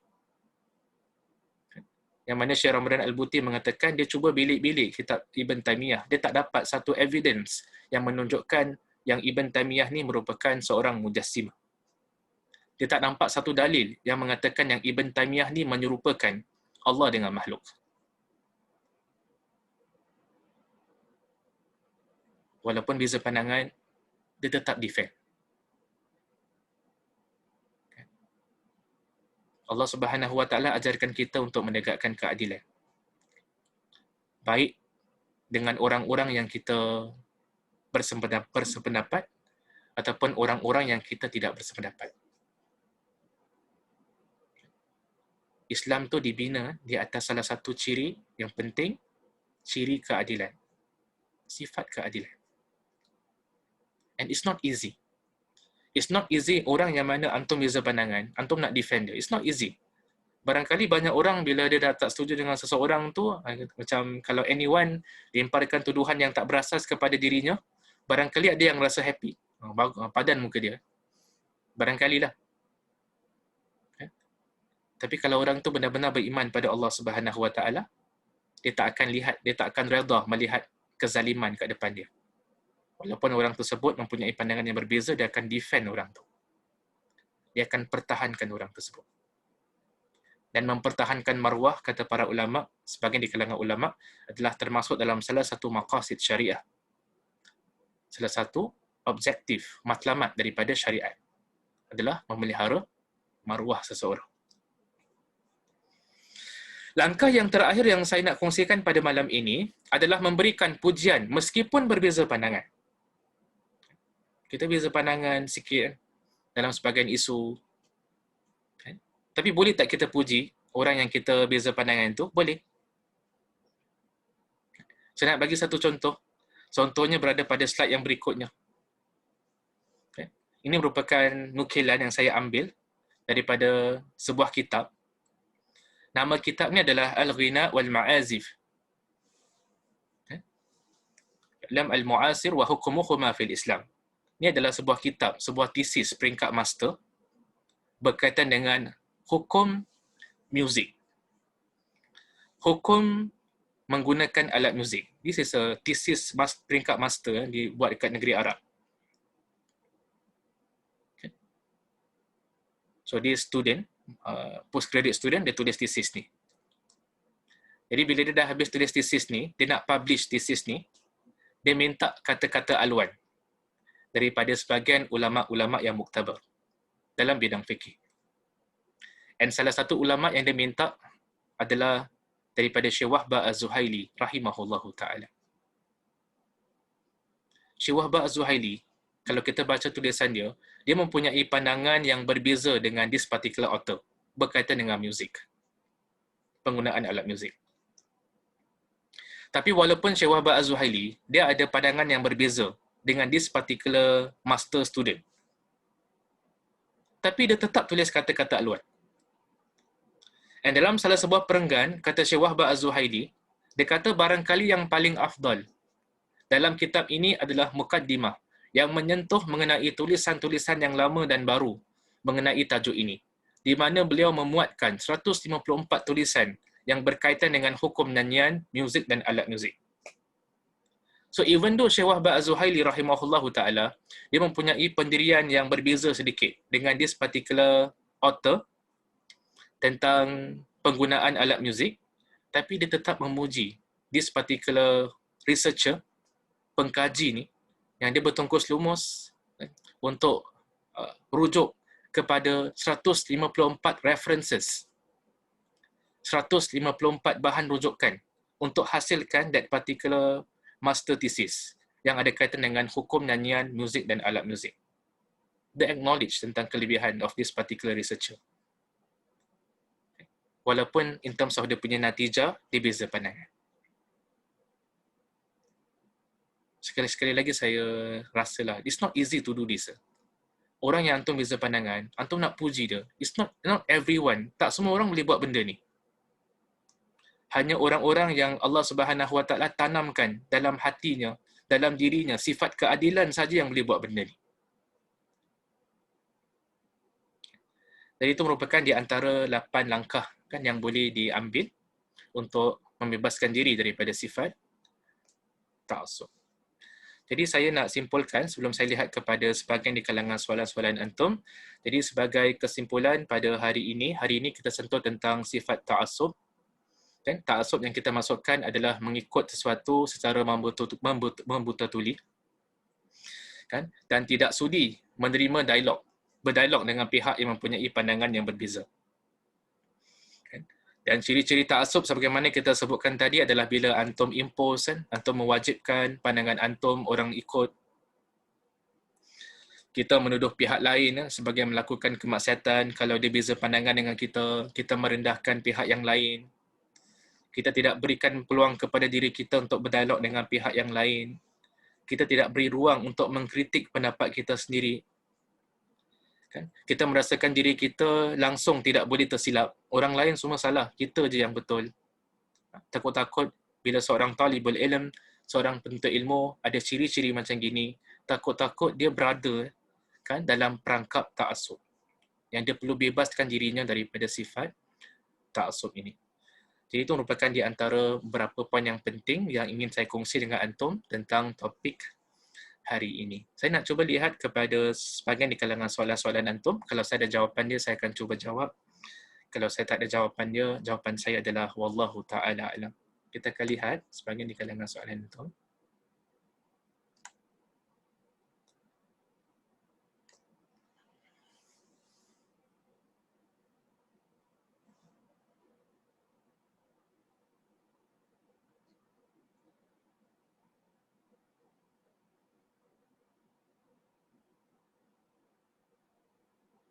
Ada yang tanya, Ustaz, apakah perbezaan antara ta'assub dengan taklid? Kan? Jadi perbezaannya adalah taklid ni kita ikut. Kita ikut, contoh kita ikut mazhab Syafi'i, kita ikut mazhab Maliki, kan? Kita ikut mazhab yang muktabar yang lain. Walaupun barangkali kita tak tahu dalil dia apa, kita ikut. Kan? Itu taklid. Kan? Kita follow, kita ikut, dan barangkali kita pun tak tahu apakah dalil yang diutarakan. Kita cuma tahu pendapat je. Dalam isu ni sunat, dalam isu ni makruh, dalam isu ni haram, kita ikut. Ta'assub pula adalah antum bukan sekadar ikut satu pandangan, tapi antum merendahkan pihak yang lain. Seolah-olah pandangan yang antum ikut tu saja yang betul. Pandangan orang lain semua salah. Kan? Itu ta'assub. Jadi kalau kita ikut satu pandangan tapi kita tidak merendahkan pihak yang lain, kan? Kita tak merasakan diri kita saja yang betul, maka itu tak termasuk dalam ta'assub. Wallahu ta'ala alam.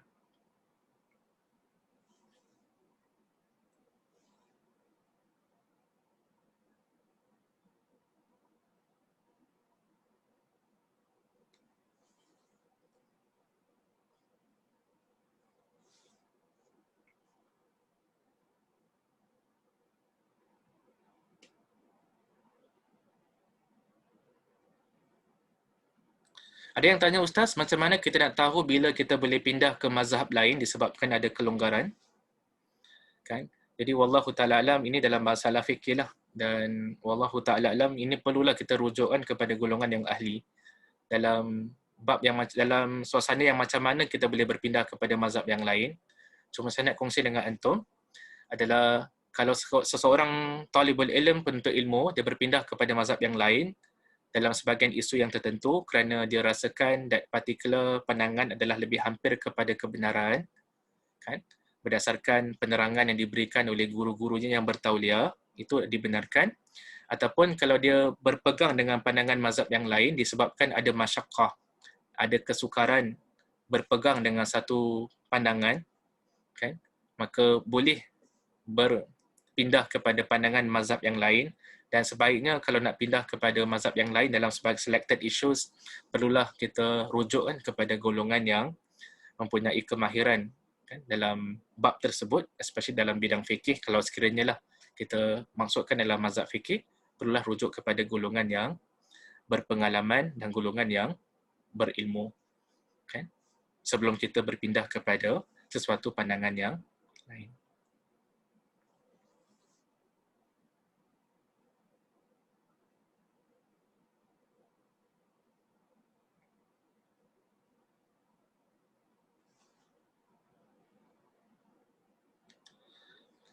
Ada yang tanya, Ustaz, kalau seseorang itu mengikut satu mazhab dan dalam satu situasi pendapat mazhab yang diikuti itu lemah dan pendapat mazhab yang lain adalah lebih kuat, boleh ke tidak dia ikut saja mazhab yang diikuti walaupun pendapat yang lemah itu tetapi tidak merendahkan pendapat mazhab yang lain tersebut? Ini kerana dia hanya mahu ikut satu mazhab sahaja untuk avoid confusion. Jadi boleh tak seseorang itu dia hanya ikut satu mazhab saja, kan? Dia tak berpindah kepada mazhab yang lain? Memang boleh.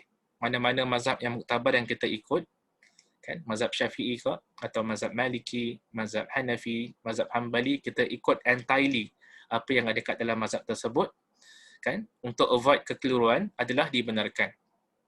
Kan? Itu adalah dibenarkan. Wallahu ta'ala alam.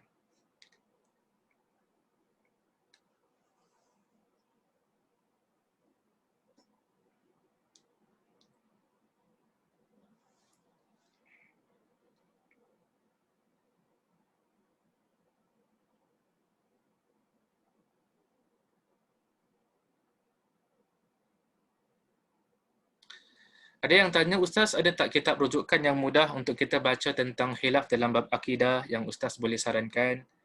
Yang terdetik lah dalam fikiran saya pada ketika ini adalah cubalah cari kitab Dr. Yusuf Al-Qaradawi yang tadi itu saya sebutkan, Fusul fil Aqidah Bainal Salaf wal Khalaf.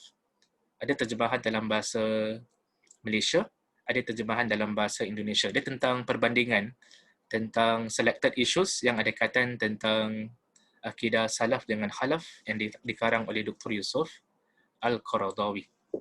Wallahu ta'ala alam.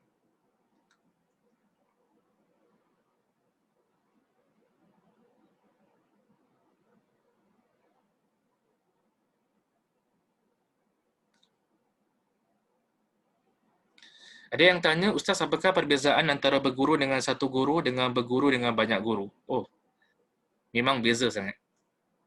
Ada perbezaan berguru dengan satu guru dengan berguru dengan banyak guru adalah bila kita berguru dengan hanya satu guru, saya tak katakanlah tak boleh, kan? Tapi kadang-kadang dia ada kebaikan dan dia juga ada kelemahan dia lah, kan? Bila kita berguru dengan hanya satu guru, kita cuma expose dengan pandangan guru tu je. Kita tak didedahkan dengan pandangan yang lain. Tapi kalau kita berguru lebih daripada satu guru, maka kita akan didedahkan dengan pendapat-pendapat yang berbeza. Guru A pandangan dia macam gini, guru B pandangan dia macam gini dalam isu yang sama, guru C pandangan dia barangkali pula adalah berbeza. Kan? Jadi wallahu ta'ala alam, salah satu cara juga yang saya tak senaraikan dalam langkah tadi, salah satu cara kita nak bebaskan diri daripada sifat ta'assub adalah memperbanyakkan guru. Mempelbagaikan guru. Sebagaimana yang ditunjukkan oleh ulama-ulama kita yang terdahulu. Ulama dahulu bila belajar bukan kat satu tempat. Berhijrah. Dia pergi Mesir, dia pergi Syria, kan? Dia pergi Madinah, dia pergi Mekah, dia rantau banyak tempat, baru dia balik kat kampung halaman dia untuk mengajar. Jadi dia didedahkan dengan pelbagai pendapat dalam perbahasan ilmu. Seorang yang banyak gurunya, wallahu ta'ala alam, mudah-mudahanlah dia ni mudah-mudahanlah dipelihara daripada sifat ta'assub. Tapi kalau orang tu memang tak ada time, ustaz saya cuma ada time malam ni je untuk menuntut ilmu, malam-malam yang lain saya sibuk, susah, then kita cubalah sedaya upaya untuk menuntut ilmu. Tapi yang pentingnya adalah janganlah begitu cepat menuduh orang, merendahkan pihak lain yang barangkali mempunyai pandangan yang berbeza. Every time kita jumpa satu pandangan yang berbeza, jangan terus kita kritik, kan? Kita tanya dulu. Kan? Kenapa antum buat macam gini, kan? Contoh, tanya dulu. Jangan terus kita nampak je pandangan berbeza, kita kritik. Sebab tu saya pernah kongsi dengan antum, kata ulama, al-ilmu salah satu ashbar. Kata sebahagian di kalangan orang-orang yang terdahulu, ilmu ni dia ada 3 peringkat. Man dakhala fi shibril awal takabbar. Barang siapa yang masuk peringkat yang pertama, dia akan takabur. Wa man dakhala fi shibri tsani tawadha'a. Barang siapa yang masuk peringkat yang kedua, dia akan rendah diri. Wa man dakhala fi shibri tsalits. Barang siapa yang masuk kepada tahap yang ketiga, dia akan rasakan seolah-olah dirinya tak ada ilmu. Kan? Kebiasaannya golongan yang cepat sangat untuk menuduh orang lain sebagai salah dalam isu-isu yang boleh berlapang dada, kebiasaannya adalah golongan yang baru, masih di peringkat beginner dalam menuntut ilmu. Wallahu ta'ala alam.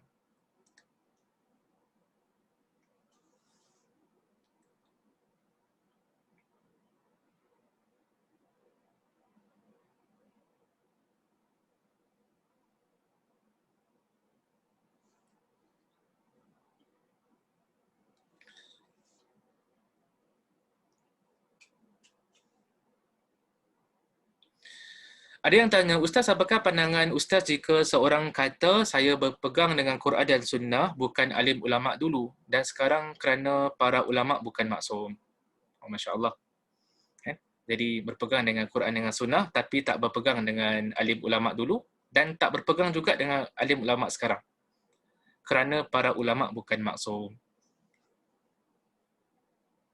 Wallahu ta'ala alam, pada pandangan peribadi saya adalah kita pernah bahaskanlah, macam contoh dulu kita ada bahaskan a few weeks ago tentang ulama silam dan ulama contemporary. Seorang talibul ilm, seorang penuntut ilmu, dia kena menghargai, dia kena menelaah tulisan-tulisan para ulama dulu dan para ulama sekarang. Nak faham Quran, nak faham sunnah, dia perlukan banyak ilmu-ilmu alat yang lain. Nak faham Quran dengan sunnah memerlukan kepada bahasa Arab yang mantap. Kerana Quran dengan sunnah diturunkan dalam bahasa Arab. Nak faham Quran dengan sunnah perlukan kepada ilmu-ilmu yang lain tentang asbabun nuzul, kenapa ayat ini diturunkan, tentang asbabul wurud, kenapa hadis ni, apa konteks dia. Perlukan ilmu kepada usulul fiqh, perlu ilmu kepada ulumul hadis, perlu ilmu kepada takhrijul hadis, perlu ilmu kepada jar wa ta'dil, perlu ilmu kepada rijalul hadis, perlu ilmu kepada kaedah-kaedah fiqh, perlu ilmu kepada maqasid syariah. Kan? Jadi it requires a lot of knowledge untuk faham dengan secara tepat ayat-ayat Al-Quran dan sunnah Rasul sallallahu alaihi wasallam. Jadi kalau kita anggap ulama dulu dengan sekarang ni tak maksum, Kan? Here comes the question, adakah kita pun maksum? Kan? Jadi kita pun tak maksum, sebagaimana ulama dulu tak maksum, sebagaimana ulama sekarang tak maksum, kita kalau sekiranya bukan ulama lagi tak maksum. Kan? Jadi wallahu ta'ala alam, satu kaedah yang saya nak berikan kepada antum sekalian, fas'alu ahla zikri in kuntum la ta'lamun. Bertanyalah kepada golongan yang berilmu kalau sekiranya kamu tidak mengetahui. Apa saja bidang yang kita belajar, kan rujuklah kepada golongan yang pakar dalam bidang tersebut. Usually golongan yang pakar dia tak akan merendahkan tulisan-tulisan ulama dulu. Saya ulang sekali lagi, usually kalau kita belajar dengan golongan yang pakar, dia tidak akan merendahkan tulisan-tulisan para alim ulama. Wallahu ta'ala a'lam.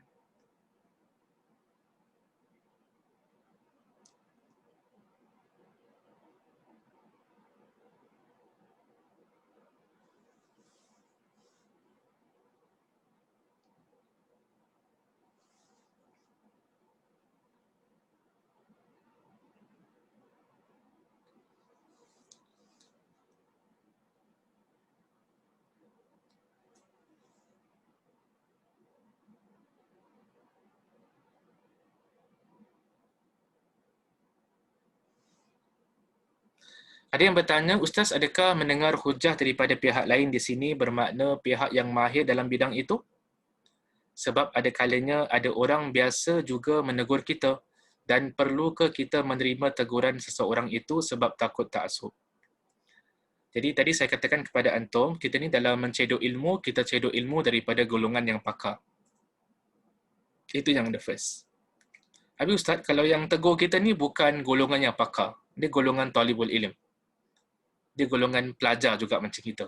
Tapi dia tegur kita. So should we accept? Adakah sepatutnya kita terima teguran dia? Ataupun kita nak tolak teguran dia?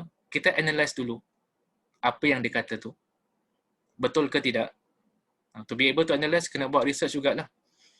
Kan? Bila dia tegur sesuatu perkara, kan? Kita double check tentang benda tu. Kan? Adakah betul apa yang disampaikan? Ataupun apa yang disampaikan tu tersilap? Jadi kalau diberikan teguran oleh golongan yang bukan ulama, kita perlu analyse. Kan? Kita perlu analisa. Jangan immediately tolak dan jangan immediately accept. Kita analisa terlebih dahulu, apakah hujah-hujah, apakah pandangan orang tersebut. Kan? Wallahu ta'ala a'lam.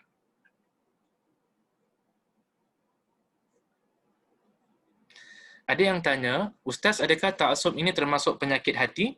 Sebab saya lihat ta'assub dan boleh dilihat sebagai ta'jub juga. Kan? Kita mengatakan ta'assub ni adalah dia lahir daripada bila seseorang itu rasa kagum dengan pandangan diri sendiri. Kan? Jadi betul lah sebagaimana yang dikatakan tadi, bila dia rasa ta'jub, dia rasa kagum dengan diri sendiri, dia rasa yang dirinya hebat. Sebab tu kita menuntut ilmu ni, yang paling penting first sekali adalah intention kena betul. Niat kena betul. Sebab tu saya pernah khususkan satu topik tentang keikhlasan belajar. Belajar ni kena ikhlas pada Allah. Belajar ni bukan kita nak mencari kemasyhuran. Belajar ni bukan kita nak mendapat pujian manusia. Tapi kita belajar, kita nak cari keredaan Allah Subhanahu Wa Taala. Jadi saya setuju dengan soalan tadi, yang ta'assub ni, dia ada kaitan juga dengan penyakit hati sebenarnya. And that particular penyakit adalah bila antum rasa kagum dengan diri sendiri. Itu yang diingatkan oleh para ulama kita dalam bidang tazkiyatun nafs, ulama kita dalam bidang akhlak. Mereka ingatkan sangat golongan penuntut ilmu, jangan diperdayakan oleh golongan syaitan, especially daripada sudut your intention menuntut ilmu, kena mencari keredaan Allah. Dan bukan mencari keredaan selain daripada Allah Subhanahu Wa Taala.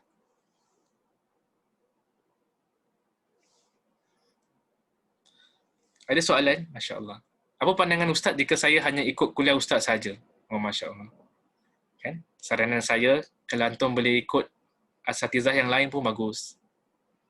Kan?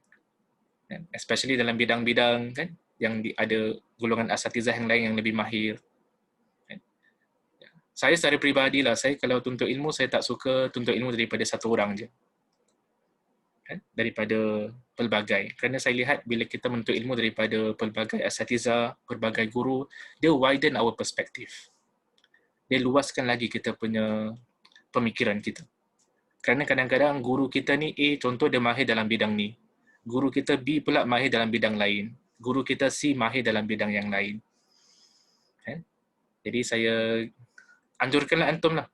Kalau antum ada kesempatan untuk juga cedok ilmu kan daripada guru-guru yang lain. Kalau antum ada masa yang lebih, carilah ilmu daripada guru-guru yang lain juga.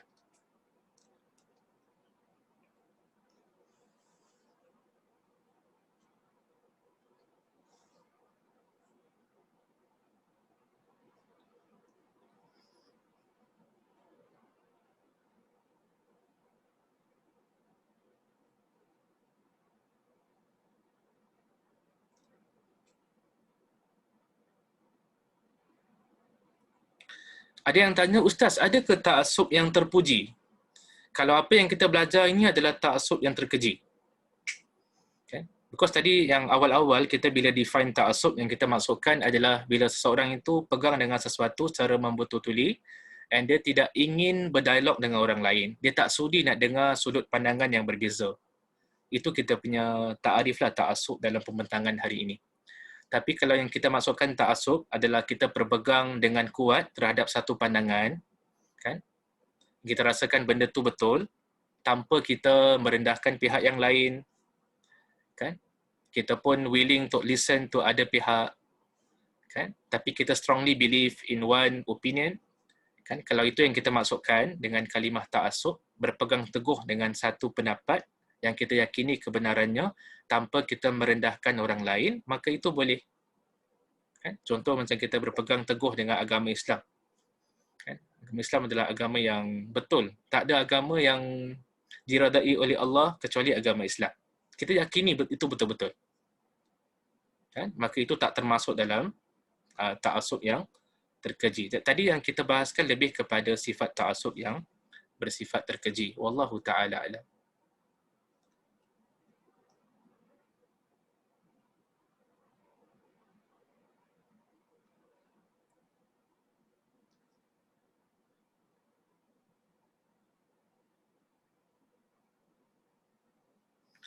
Ada yang tanya, so boleh kita rumuskan kalau ada perkara yang khilaf, kita jangan terlalu ta'assub dengan satu pandangan sahaja. Okay, maksud this particular jawapan bagi this particular question adalah kalau dalam masalah khilaf, masalah beza pandangan, there's nothing wrong antum nak berpegang dengan satu pandangan. Contohlah dalam satu pandangan dalam satu isu ada dua pandangan. Satu kata boleh, satu kata tak boleh. Antum lebih convinced dengan pandangan kata boleh. Kan? So boleh tak kita pegang dengan pandangan yang mengatakan boleh? Boleh. Cuma jangan rendahkan pandangan yang lain. Antum boleh tak setuju dengan hujah-hujah mereka. Tapi janganlah sampai kepada satu peringkat kita merendahkan pihak yang lain. Kan? Wallahu ta'ala a'lam.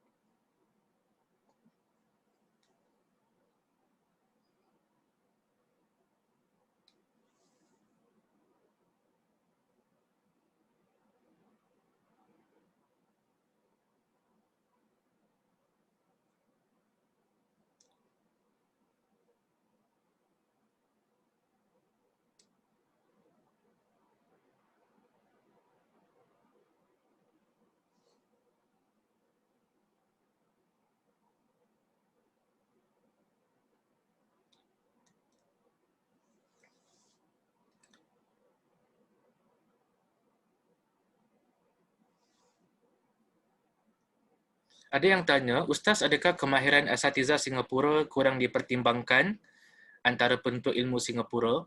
Saya lihat seolah-olah penuntut ilmu tidak ambil perhatian tentang specialization asatiza sebelum bertanya soalan yang perlu kemahiran dalam isu yang terperinci dalam bidang-bidang yang berbeza. Okay? Jadi, wallahu ta'ala alam, kita kat Singapura ni, sebab itulah kita ni bila menuntut ilmu sebagaimana kita tegaskan daripada tadi dan juga in the previous session adalah perlu rujuk kepada golongan yang pakar. Kan, especially bila antum tanya benda yang amat detail, amat terperinci berkaitan dengan satu isu, kan, perlu rujuk kepada golongan yang pakar. Kan, dalam bab qiraat, dalam bab Quran, kan, tilawatul Quran, perlu rujuk kepada guru-guru yang memang bidang specializationnya adalah dalam bidang Quran. Kan? So there are certain issues yang barangkali dia bersifat general, kan, yang ramai asatizah mempunyai ilmu berkaitan dengan perkara tersebut, tapi there are certain issues yang mana dia ni very specific. Dan dia perlukan kepada orang yang betul-betul mengkaji ataupun yang belajar mendalami dalam bidang tersebut to be able untuk memberikan jawapan yang sebaiknya kepada si penanya. Jadi saya ingatkan diri saya dan juga kepada antum, is good, kan, for us, kan, untuk bila nak ajukan, nak tanya sesuatu perkara juga adalah especially benda-benda yang bersifat spesifik dalam sebahagian bidang, kan, lebih baiklah kita mengajukan soalan tersebut kepada golongan yang betul-betul pakar dalam bidang tersebut. Wallahu ta'ala alam.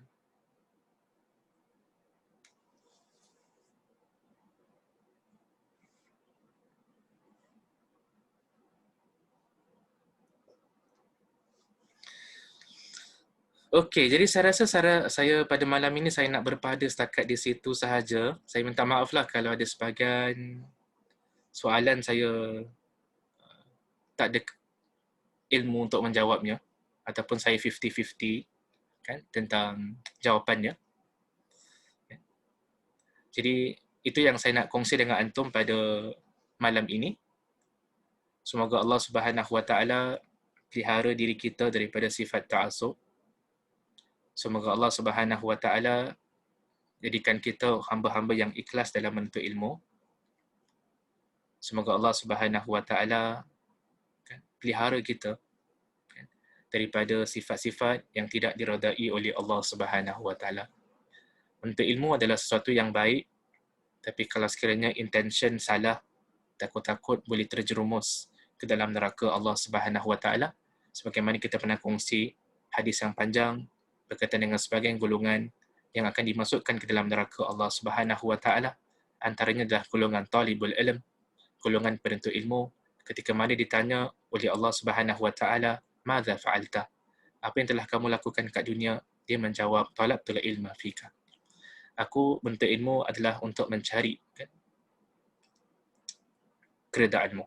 Tapi kata Allah Subhanahu Wa Taala, "Kadzabta," kamu tipu.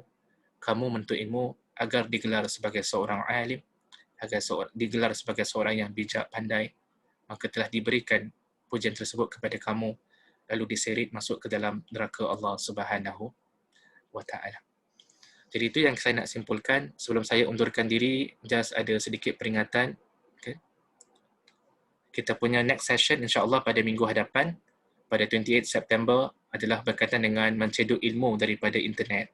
Kan? Hari ini ada banyak benda yang kita boleh dapat daripada internet, daripada YouTube, daripada Facebook, kan? Maka apakah adab-adab yang perlu kita tahu bila kita cedok ilmu daripada internet? Itu merupakan topik perbahasan kita pada minggu hadapan. Dan dalam masa sama juga, yang bagi mereka yang ikut kelas Fiqh Ikhtilaf, kita just ingatkan pada hari Jumaat ni, kita punya next session adalah tentang Fiqh Ikhtilaf, kan? Yang ada kaitan dengan masih lagi membahaskan tentang sebab-sebab mengapa ulama berbeza pandangan.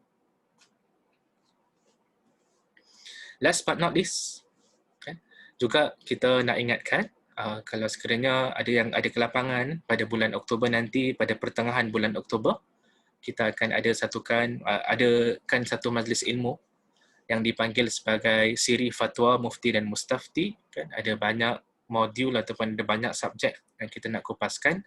The first topik yang kita akan bahaskan adalah pengenalan kepada fatwa, dan topik ini akan dikupaskan selama 5 minggu, daripada 14 Oktober sampai 19 November, kan, pada hari Rabu, kan, guna wadah Zoom juga.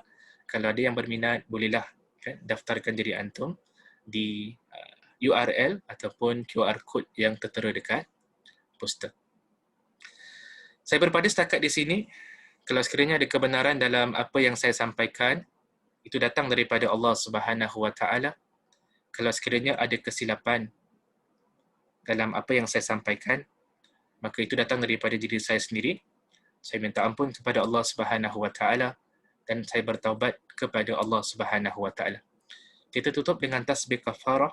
Subhanakallahumma wa bihamdika asyhadu an la ilaha illa anta astaghfiruka wa atubu ilaik. Sekian, Assalamualaikum warahmatullahi wabarakatuh. Terima kasih semua.